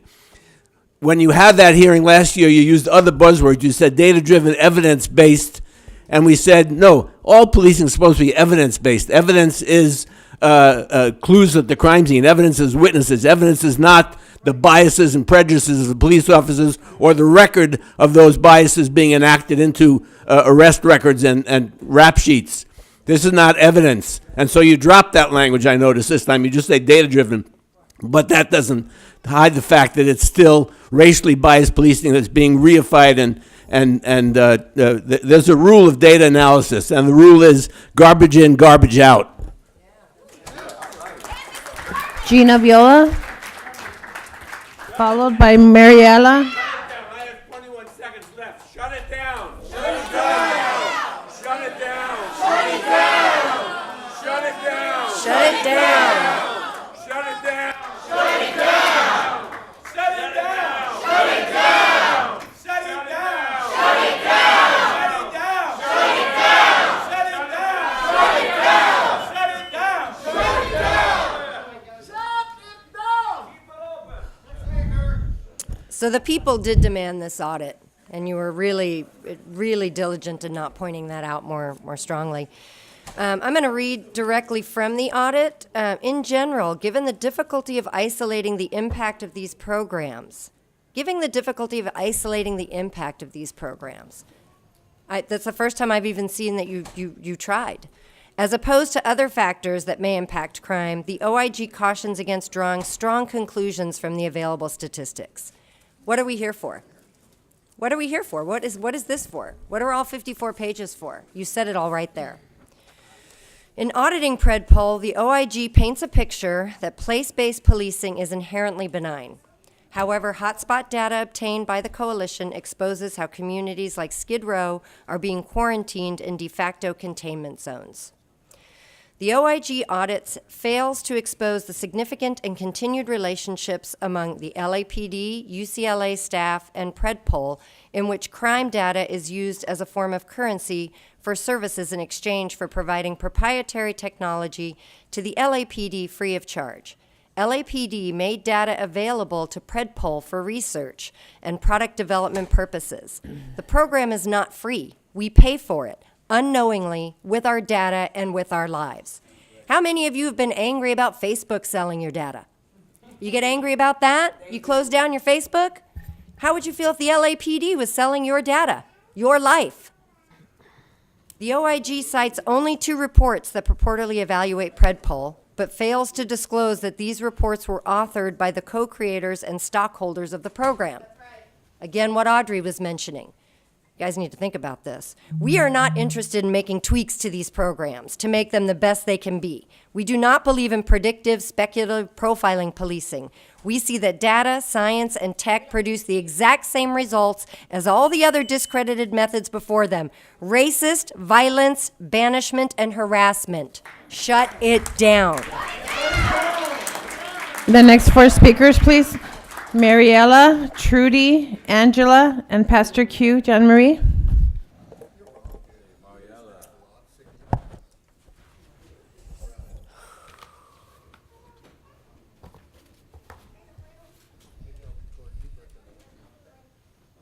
I want to first say good morning to everybody in the utmost from my heart gratitude for our powers that are present here today, the voices and the truths.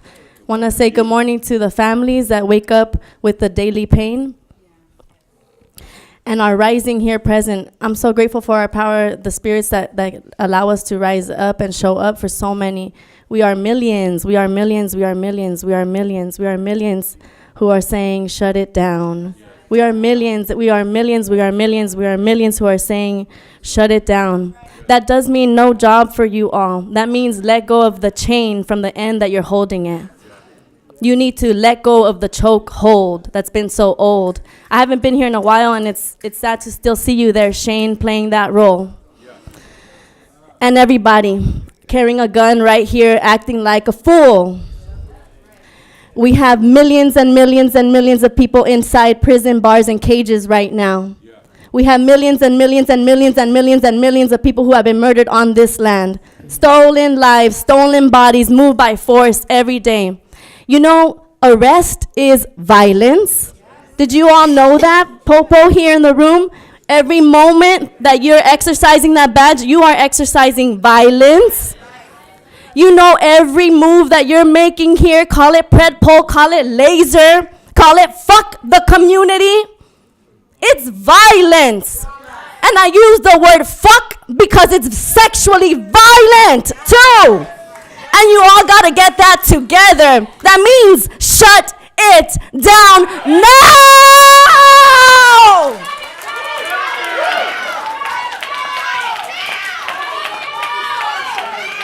Next speaker, please. Trudy. Angela.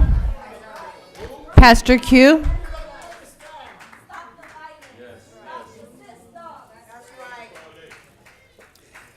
Good morning. I'm Dr. Angela James here with LA CAN and Stop LAPD Spying. And, you know, as I listen to the methods you described, of course, they're quite familiar to me. They're part of a long legacy of using methods to justify racial oppression. The racial breakdown that I heard, where you described in this report that black folks in this category of active chronic offenders at over 3 times their representation in Los Angeles. And by the way, for black women, the imbalance is even more extreme. It's unbelievable how unwilling some of us are to recognize the cost of this. Certainly, we've described the cost in terms of police shootings, but what about the enhanced stress of living under a circumstance of being hunted in your own community? I am the mother of 20-year-old sons. We live off Crenshaw. And when my sons describe for me the routine experience of being stopped for no reason, resulting in no arrests, the stress, the cost to our health, the cost to our well-being. Laser zones, from what we can tell, appear to be no accountability zones, where you can hunt us in an unfettered fashion, where you can harass us until we leave our homes and our communities. We will not allow this. It has to stop. And gentrification means you want now see as valuable a place you previously saw as invaluable.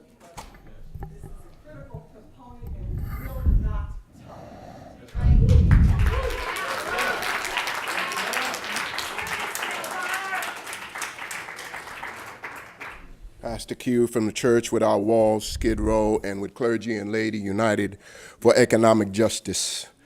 In 1982, President of the United States, Ronald Reagan, by executive order declared we must mobilize all forces to stop the flow of drugs into this country.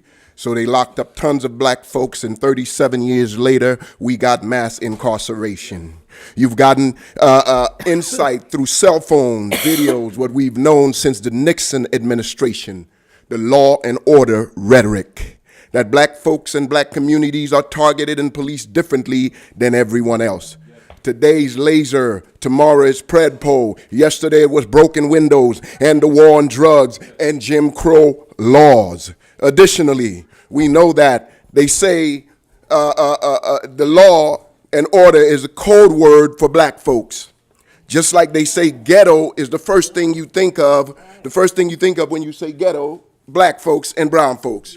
You cannot deal with high crime unless you remedy the discriminatory policies that created these ghetto conditions. And believe me, in 241 years of European American existence in this country, these things are deeply rooted. Finally, we are not your ghetto laboratories in order to test your technology on black bodies. It is morally imperative that we understand that black bodies are not created as dispensable entities in order to keep everyone else safe. As it relates to implicit bias, that's just another code word for racist.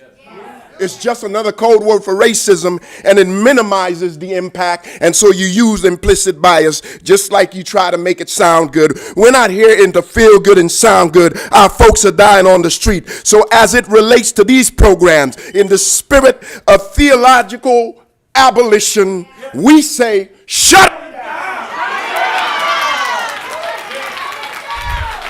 The next four speakers, please. Akili, Jonathan Foster, Yvonne Michelle Autry, and Nick Napolitano. So I should start by saying shut it down, and then just end with that. But I do want to start with reminding us, in America, there are four conditions that black people have to suffer through: white supremacy, institutional racism, individual bigotry, and mass denial. And you would know that. And you would think that they would build that in because that exists. But it's taken 10 years, and there's no data that they can really point to why they need this. And so they want 10 more years to do it. That's why we are here to say shut it down. Shut it down. This is a classic example of the police state.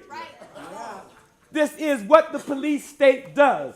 It first identifies, spies on, criminalizes, and then arrests. Extreme cases, Nazi Germany. Thank you, Mr. K. Trump, it's becoming just like Nazi Germany under Trump. Thank you, Mr. K. And what's worst about this is that these people who are here, presumably in our name, are doing nothing about it. And so we say to you, shut this down. We don't need 10 more years of being experimented on. We don't need a minute more. You cannot prove anything you said today. You can't prove it.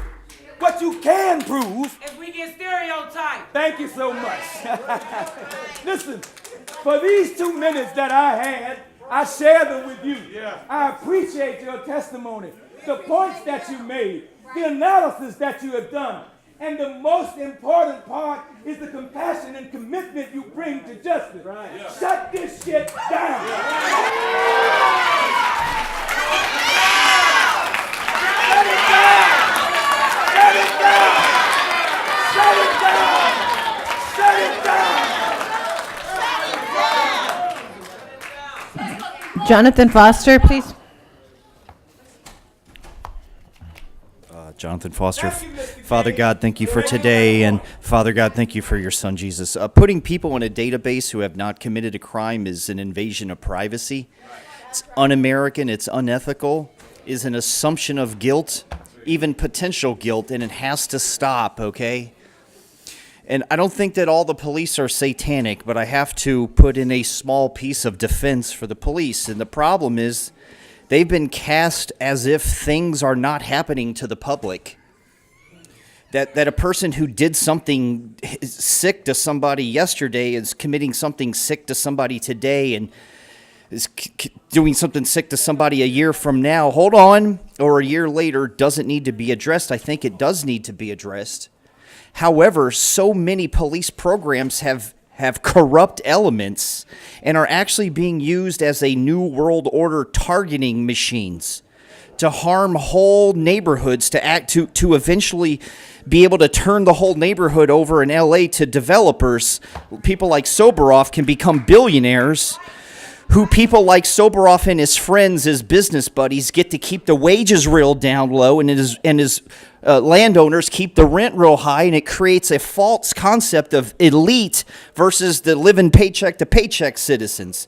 Okay, they're trying to live. So this laser thing is wrong. Okay, so people on this board are just a bunch of liars, and they get to falsely preside over people.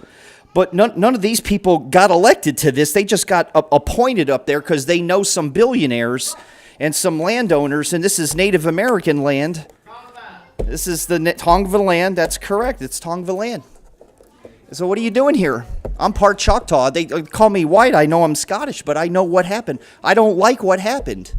I don't like laser.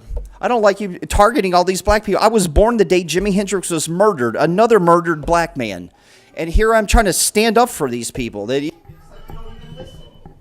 care. They do not care. Who's next? Yvonne Michelle Autry, followed by Nick Napolitano, Michael Wilson. Yes, I'd like to support all of my colleagues, and also Nick Napolitano. He liked to defer his time to me. He has to leave. Can't do that. All right. I'm tired of being research. I'm a human being. I've been labeled a terrorist for over 20 years. Falsified suspicious activity reports, my child taken under falsified adjudications and falsified petitions just so you can experiment on me because I'm special, or for whatever future references that this data-driven engine is being used in this. It's a new world order that they're preparing for, okay, with the mind control, mass manipulation techniques that are being used. Okay, and I want to drive this home to the Jewish people because I'm not anti-Semitic. But before you were exterminated, or the attempt, it was the scholars and those that posed the greatest threat that were either contained, tortured, experimented on, and then there was a larger mobilization, and then the legalized extermination of your people. So I see this happening. Skid Row is a containment area. Skid Row is a containment area where we're being experimented on, and I live here at the Alexandria. My room is sprayed with germ warfare, germs, biological warfare. Okay, they don't know why I live. Okay, these are experiments, and we have to have this stopping. Not only the murders of our people, okay, as Angela had spoke about, the repetitious or the suspicious activity reports or the stigmas that are especially placed on black women. As a black woman who identifies as black, yeah, I'm little, but I'm still a black woman. I am not the sex goddess for you people to fuck every day and every night with your electronic weapons. And I know I'm not the only person. My neighbor is a pedophile. He's not arrested because I believe he has been commissioned to target and harass me. Okay? Next speaker, please. Nick Napolitano. Next speaker, please. Thank you. Next speaker, please. Got a lot of speakers, so if we recess, nobody else will get to speak. So do you want to? Please take your seat. If you can't take your seat, I'm going to.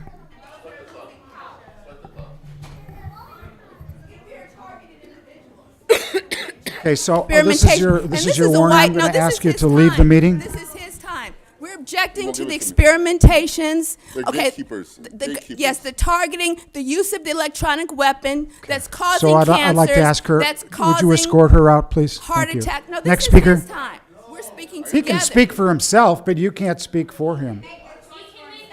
No, I can't. Okay, so I'm going to, then we'll just go recess into closed session unless they stop. Okay, next speaker, please. The next speaker, Nick Napolitano, Michael Wilson, Rusty S., Adam Rice. I'll say him again, okay? Nick Napolitano. Nick, are you here, Your Nick? time. Okay, next. Michael Wilson, Mr. Wilson, Rusty S., and Rust- Adam Rice. Rusty S., and Adam. Sir? I'm gonna start off by saying this. I usually address the people. I'm gonna address you all, cause your intimidation factors don't work on real people, right? Y'all been trying to kill me since I was 16 years old. Y'all told me I'm gonna say this, and I'm gonna mean this, right? Cause see, just cause you got that badge and uniform on, walk past me and bump me again. That's what I'm gonna say. Walk past me and bump me again. See, I'm tired of us coming up here and asking you to please value our lives. Because see, that's us giving you value in your life by you not giving us ours. So I'm starting to wonder if maybe we should start changing the narrative to, hey, we should start protecting our lives. They doing it anyway. We dying anyway. We dying anyway. When you dying anyway, you don't got no fear to die. I'ma die anyway. We here for somebody that look just like me. They killing our babies. They putting little girls that's 7 years old in handcuffs because, they got to calm them down. You got to, let's get real. See, there's real people in here. I know that, sometimes those badges make you get blue. I've never met a blue person, but, y'all value them more than us. Y'all value a blue person that can't speak in this mic more so than you value all these people sitting here crying, begging you to value theirs. So therefore, I'm changing everything. I'm not going to ask you to please look into the data because you chose not to. You chose to tell us that the data isn't even effective. It isn't even correct. It isn't even intellectually sound and given morally culpable to people who have lost life. So therefore, I'm going to ask the people, start protecting your life because they won't do it. It's time for us to start protecting our life because as much as you follow me, as much as you... Next, please. Next speaker. Thank you, Michael.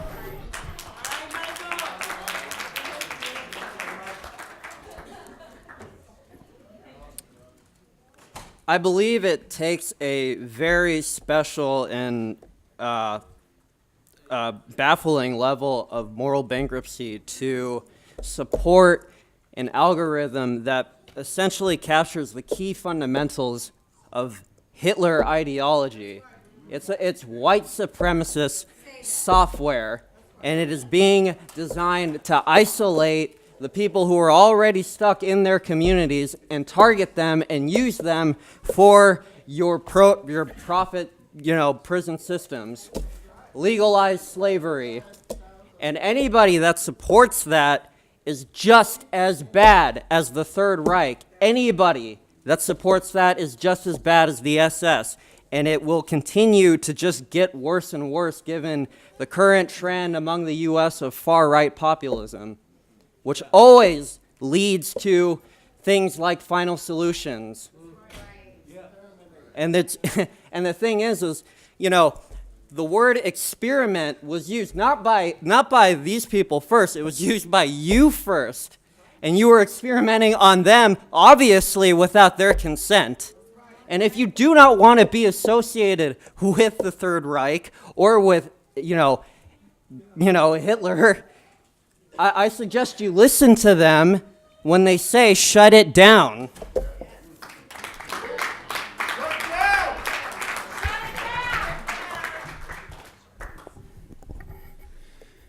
Good morning, commissioners. I stand by every fuck you you've gotten this morning. And here's why. We have, how much are y'all paid? So, you have brought in analysts to do this report. Chief Moore, your office didn't even only bother to send 58 of the requested 100 reports to the Inspector General's office. When that data came back, we sat here all morning and watched you people dance around it like, well, we thought there was bias between the men and the women, and that was our concern. Why do we have to do the analysis for you? You motherfuckers ain't paying us. It's not that hard. We're not the brightest people in the world. Don't you have PhDs and shit? Okay, so here's a little analysis. Yet again, 3, 2, 1. This program targets people of color, specifically black people. Okay? Here's some more. All right? Each area adapted the laser program in its own way, which means you got every department that adapts this doing something else. This is a clusterfuck. I don't think you needed 3 analysts who apparently can't analyze shit to tell you that. You could call Stop LAPD Spying, Hamid Khan, Jamie Garcia, and everybody in this room. As a matter of fact, you don't need to, because we provided you with this data for the last 10 years. And Mr. Soboroff sat there and laughed it off. When you go into closed session today to try to deny Rosario Mack's family a little justice, know that we know. And all of this houting and woofing. Next speaker, please. The next 4 speakers, General Jeff, Christine Gatson, Jed Perriott, and Mr. Herman. Okay. So we say them again, I didn't hear. General Jeff, Uh-huh. Christine Gatson, Jed Perriott, and Mr. Herman. General Jeff. Been a while. Just make sure you go out the right door, Jeff. Another topic, another time.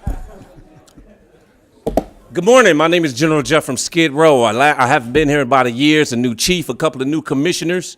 Starting off with Commissioner Bonner.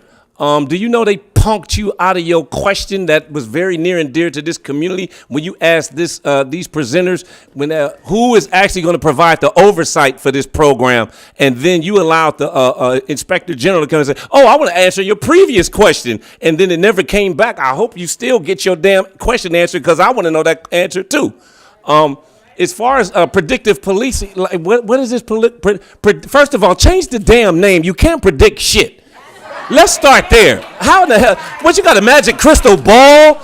Some magic crystal ball that law enforcement somehow you're going to be able to tell who's the next kid that's going to steal a candy bar? You know what I mean? And we got him. That's absolutely asinine to be in here wasting taxpayer dollars. You know, it's a farce to all law enforcement agencies across the nation. You're supposed to be industry leaders. All this is a guise to get more money. This is a fallacy. You know, instead of trying to create money in a program to stop a kid from stealing the candy bar, why don't you come with a program and help that kid get a damn candy bar because he's hungry? He's not a criminal. That child is hungry.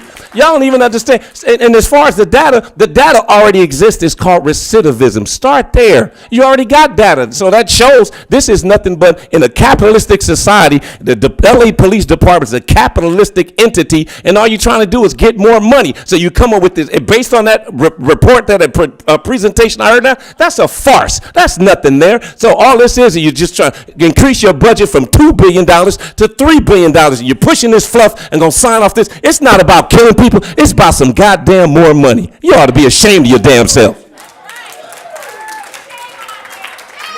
Christine Gatson. That's all it is. Answer that question, though, bro. Shit.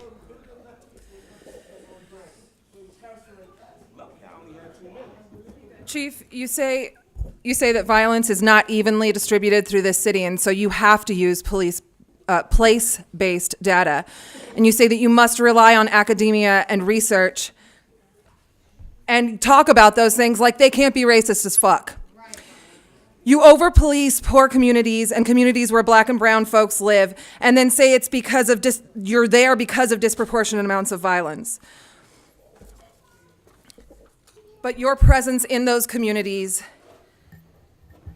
you make those communities violent by virtue of your presence in them. And I reject the idea that certain people and places are more or inherently violent, perhaps with the exception of one group of people in Los Angeles that is most definitely disproportionately violent, and that group is the LAPD. You, Eileen, said that we needed to use resources to the best effect possible. And if that's what you really want to do, then shut down this racist, murderous department and spend however many billions of dollars you have in your budget on resourcing communities and meeting people's needs. Do you honestly think that violence and what you call crime magically materializes out of nowhere? What would this world look like if we as a society were as concerned with making sure that everyone's basic needs were met as you are with reducing crime and violence? You want to do what it says on the wall? The best way to protect and serve is to shut this shit down. That's right. Jed Parriott. Good morning, Jed Parriott with DSA and Stop LAPD Spying. So it's very clear when they talk about datification, they're talking about using data to continue normalizing racialized violence that is at the core of policing in America, that is at the core of the Los Angeles Police Department. And so it was asked earlier, what is the mission of Operation Laser? It's very clear what the mission is. And you listen to the words they use like extraction or weeding out, right, or cancer. How about use what you really mean? You should be saying banishment, harassment, criminalization, incarceration, and murder. For the safety of whom? Of what? Is it for the safety of the black community? Is it for the safety of community members like Carnell Snell and Keith Bursey? No, it's very clear. It's for the safety of wealthier, whiter Los Angelinos.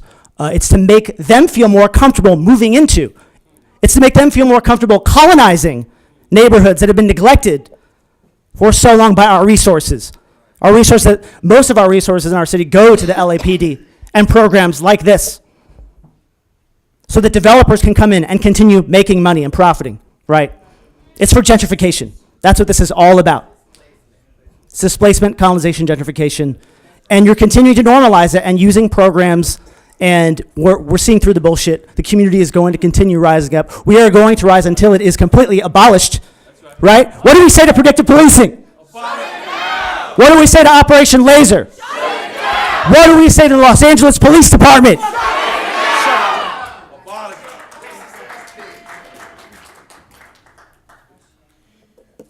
Keely, I'm going out the wrong door. Excuse me. I'll go out any goddamn door I please in this motherfucker. I'm coming back.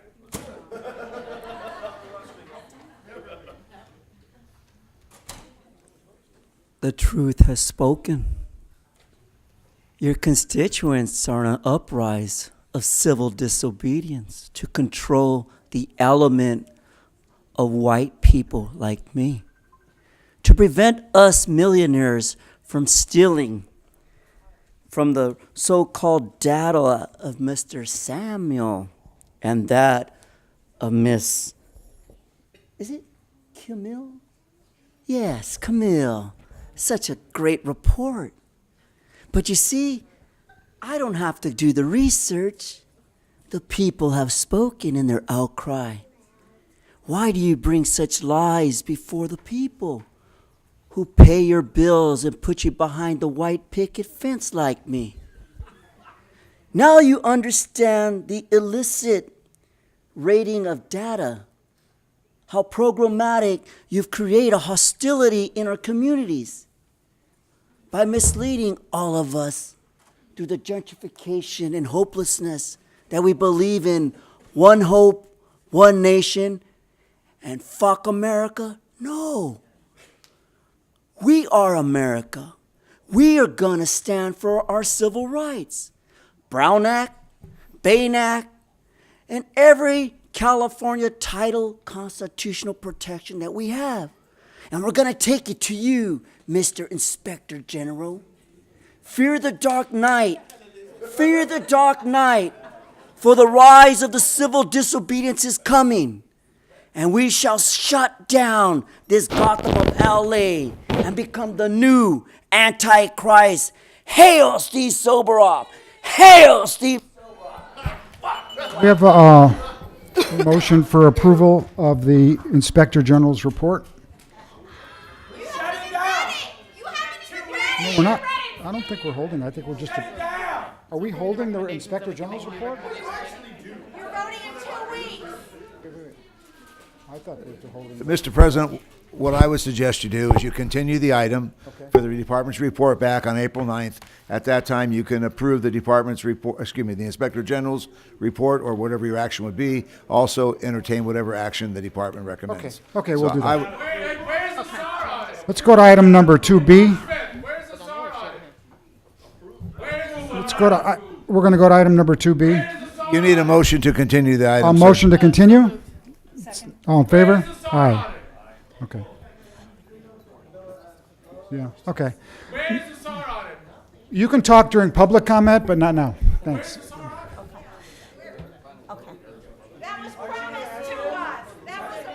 How do I do this? Okay, item number 2B. Mr. President, yeah. it'll take just a moment for Commander Choi and his staff to Okay. enter the room. They were out of Okay. the room. If you'll give them just a couple of minutes. Let me go get Ernie. Go ahead and go to the restroom. Okay.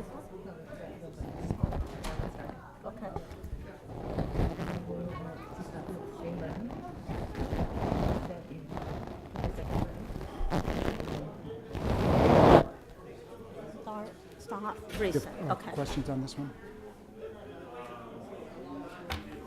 Okay, so we're going to go right to him. Man, hello. What's that?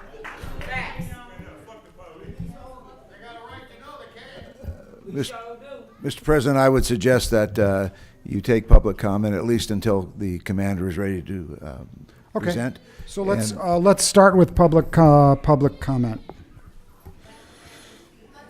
Yeah, we've got the cards in order. Thank you. Go ahead. Give her just a moment. Okay. Okay. So here's public comment, right? 4.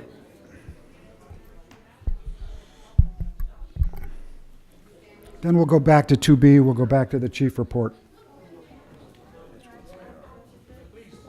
Yes, give it a second while we're all here. Sure. Thank you.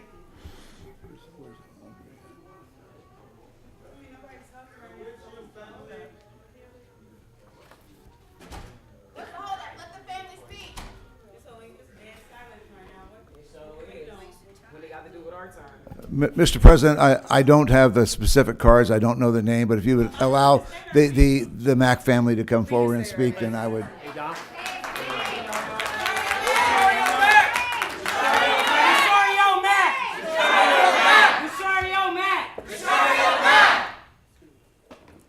Hello, my name is Catherine Walker, and I'm the mother of Grishario Mack. I would like to read this to you from this Bible. It said, "Hear me, my God, as I voice my complaint. Protect my life from the threat of the enemy. Hide me from the conspiracy of the wicked, from the plots of the evildoers. They sharpen their tongues like swords, and they aim cruel words like deadly arrows. They shoot from their ambush at the innocent. They shoot suddenly without fear. Without fear. Don't you people know that when you kill a mother's child, that you killed the whole family? Facts. I am the head of my family. A lot of times I have to go and hide my feelings inside so that my children don't see me break down and cry and lose my mind. Because every time I look around, I feel the feeling of my son, the presence of my son. My son was a believer. He believed in God. He believed in God. He gave his life to God. Yes, he may have did some things in life, but he gave his life to God in the end. He wrote me, he said, "Mama, I read a lot of storybooks." He said, "But the greatest book I discovered was the Bible." He said, "I've given myself to God." My baby came home 5 days. I seen him one day in 5 days. And within 5 days, your police department killed him. But guess what? You may not get judged here, but you got to answer to the man above. Who gave those police officers the right to take the life of my baby? To take my baby's life? Because guess what? Guess what? He said, "Thou shalt not kill." So you mean to tell me everybody's just not honoring the word of what he's saying? You got that up there, but are you honoring his word? You're not honoring his word. So when you go to judge my baby, I'm trying to humble myself as much as I possibly can. I'm trying to be that mother that's trying to be strong for my children. I'm trying to be strong for the other people. May God be with all of you. May God be with all you. May God bless you. Okay.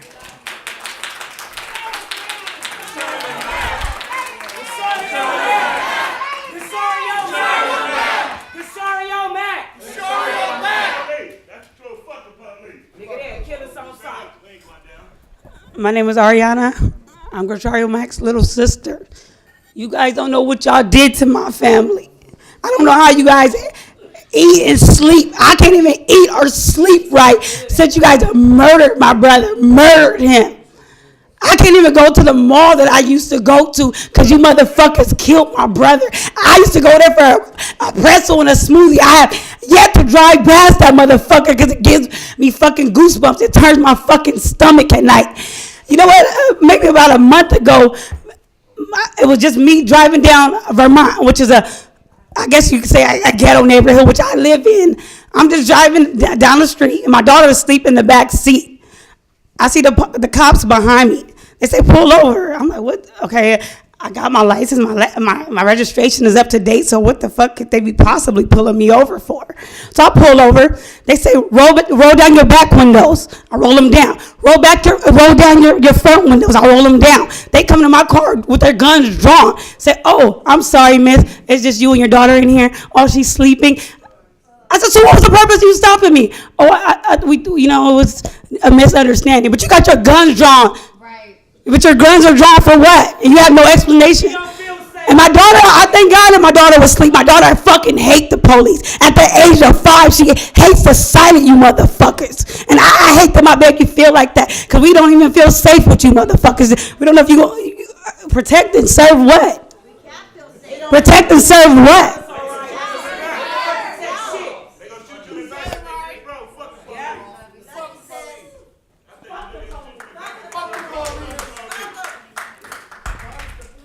I lost my glasses, so I have to look close at this paper. I just want to thank all the civil rights activists in here with us, even Adam's daughter, little daughter who's been on the front line with us. This laser is sort of like that movie Minority Report with Tom Cruise, where you could predict who was going to do a crime in the future. And he was one of the enforcers, but you know what? It turned on him, and they turned on him. They got after him. But anyway,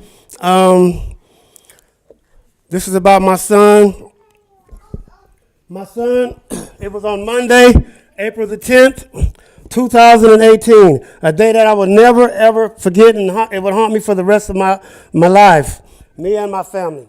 For some unexplained reason, my son, Grishario Mack, went to the Crenshaw Mall, a mall that he never went to. From eyewitness accounts, my son seemed to be very agitated, and I guess that is why he was carrying a kitchen knife on his person. Once inside the Crenshaw Mall, which he never went to, I guess he became more agitated and uncomfortable, and then he brandished the knife. Once my son brandished the knife, he was accosted by mall security. They chaperoned him around the mall for about 45 minutes to an hour, trying to get him to leave. During this entire time, my son never once threatened or wielded the knife toward any customers or the mall security. One person even asked security, did they call the police? The security guard responded by saying, no, if we call the police, we know what they will do to him. It was apparent Shario was having some type of personal crisis. He was the one who needed help. The mall security had de-escalated the situation when someone else called the police. The police, when LAPD arrived, I was told they moved in on my son like the Navy SEALs moved on bin Laden. Even though my son was having some issues, the fog in his brain began to clear up as he saw all the weapons that were drawn on him. He immediately knew his life was in imminent danger. Once they shouted at Shario and he saw all those weapons drawn on him, he immediately turned and ran for his life. And that is when those men and women we hired to keep the peace and protect and serve our community began to unleash the fury of hell in the crowded Crenshaw Mall, full of men, women, and children shopping and enjoying the mall. One witness stated, and I quote, "It was like a shootout, but your son didn't have a gun." LAPD, led by two cowardly back shooters, Sergeant Ryan Lee and Officer Martin Robles, callously unleashed their murderous rampage upon my son, shooting him in the back like the cowards they are numerous times. Bam! They shot him in his lower left buttocks. Bam! They shot him again in the back near his left rib cage. Bam! They shot him again in his left tricep. Bam! They shot him again in the back of his left forearm. Bam! They shot him yet again in his leg. Bam! Another damn bullet ricocheted around the other patients and skinned him in the head.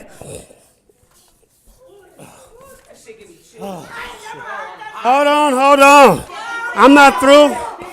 Hold on. Shh. That's when my son. Hey. Let me finish, please.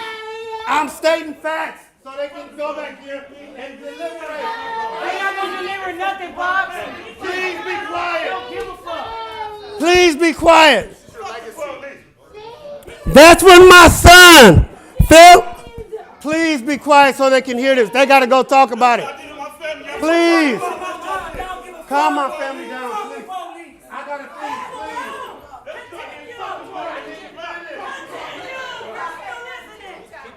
Hey, okay, I'm going to finish. I know you got to go talk about this.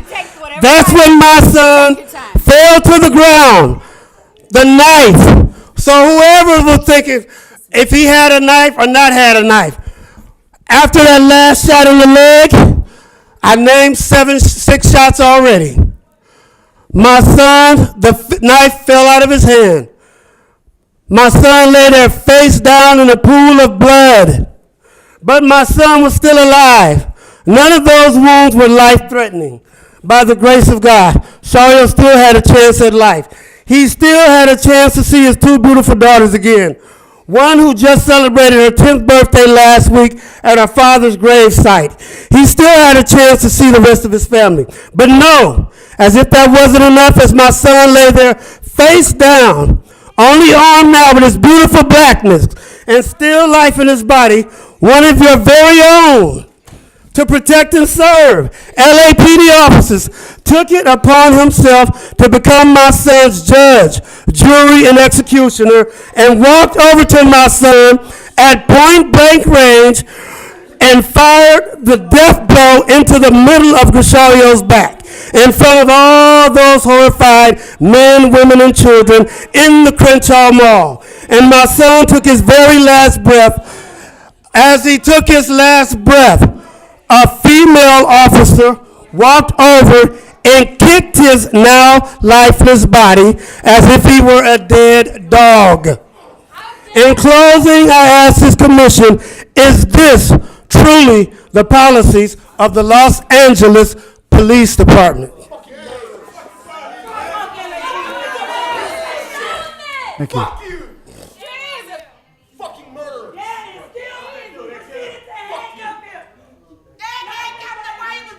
I think we're going to go back to Mr. T-Fan. Can we go back to 2B and then finish?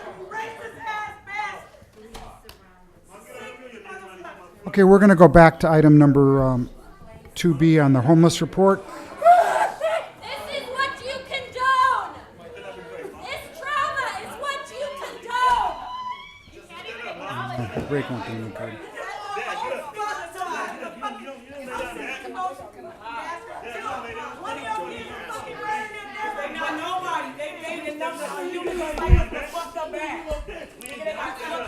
I tried to come here today. Mr. President, I suggest you take a short recess so the family can leave. So we're going to take a 5-minute recess so the family can. mother needs to talk so the to family you. can leave. Please.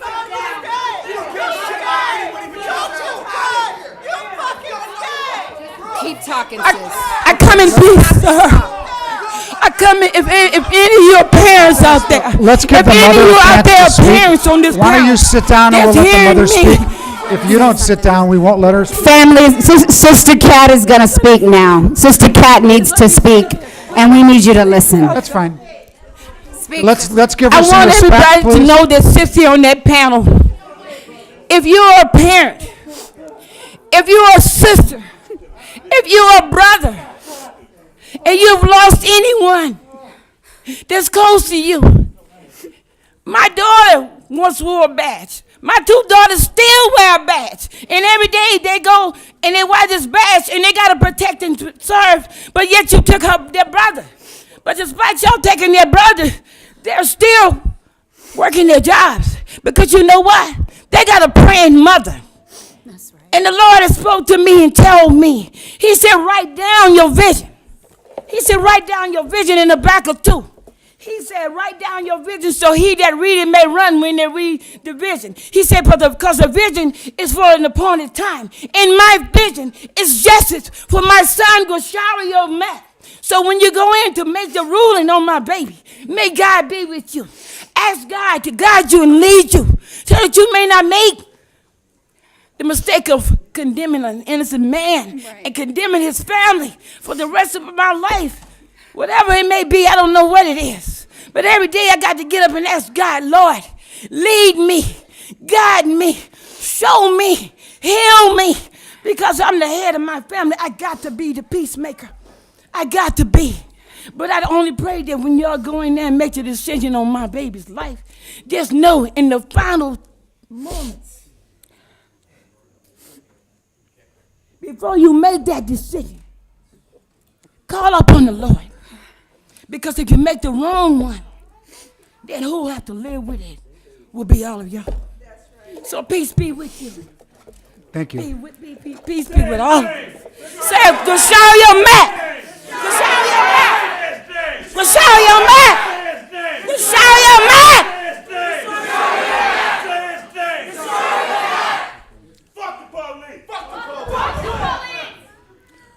My name is Crystal. I have known Grishario for a long time. He called me mother. He called me his mom. Him and my sons were very, very close. I watched him grow up into this wonderful, beautiful, smart, beautiful man. And for him to be killed like that, for no reason. He was in trouble. He needed help. That big old sign over there says to protect and serve. Nobody protected him. Nobody served him. That sign should say to kill and get away with. I am so tired of the police killing our babies for no reason. He needed help. He had a kitchen knife. 7 days after he was murdered, a white man had a machete. He was wielding it at the police and everybody around him. They tased him. He's still alive. One day after that, a Latino man in Gardena on Vermont and Redondo Beach, over there by Gardena Memorial Hospital, was in the middle of the street with a kitchen knife, just like the one Shario had. They tased him. It didn't work.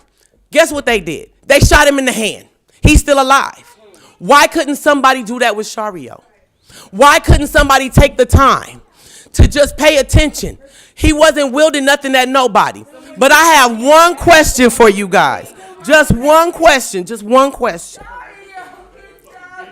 I would really like to know, and I'm not prejudiced in any kind of way. I trust God. I love God. But I have one question for you guys. If the 450 plus people that the LAPD have killed were white, would they be in policy?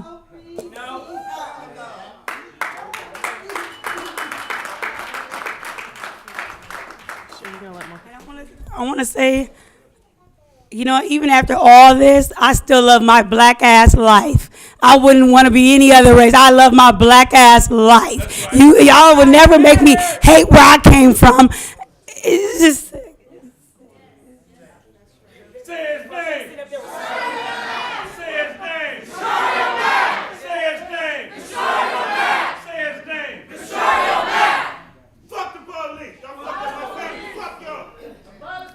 I I just want to say to the family of Mr. Mack, I'm so deeply sorry for your loss. I cannot imagine how it feels.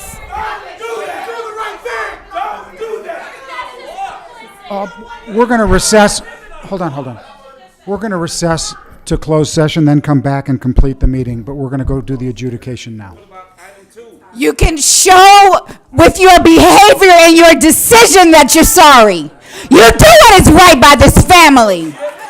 Do what is right by this family. You've stolen this mother and father's dreams. Do what's right by this family. Listen to the voice of this mother and father.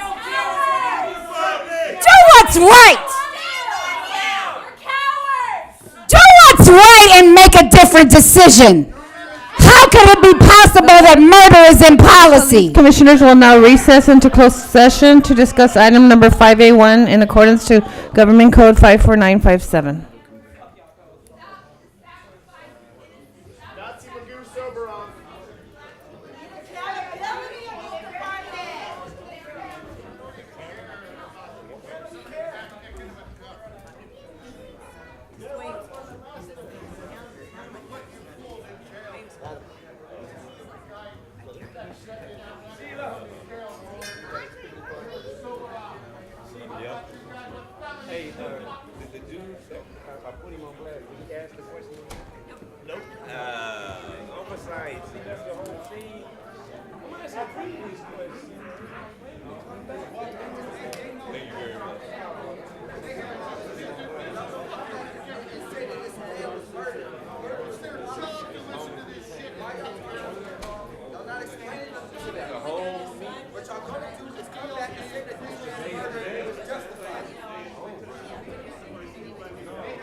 I don't know if they're coming back in.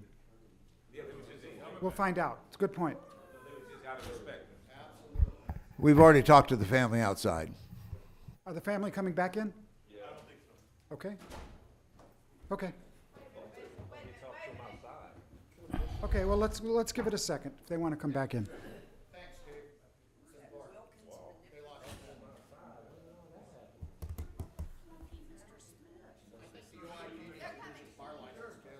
Okay. Coming back.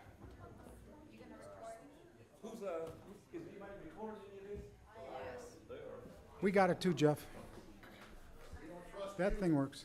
We don't trust you. You put up two audios to one meeting. Are we back in session? No, we haven't called it in. So let's go back into session. Okay. The Board of Police Commissioners has concluded its work in closed session. We are back in open session. In closed session, item number 5A1 was discussed, and this item was continued to March 12, 2019. And relative to the open session items, item number 2B was continued to March 12, 2019. Mr. President, is there a motion to adjourn? That correction to those dates, it's March 19th. Today March is March 19th, I 12th. apologize. Okay, do we have a motion to adjourn? We have a second? Second? All those in favor?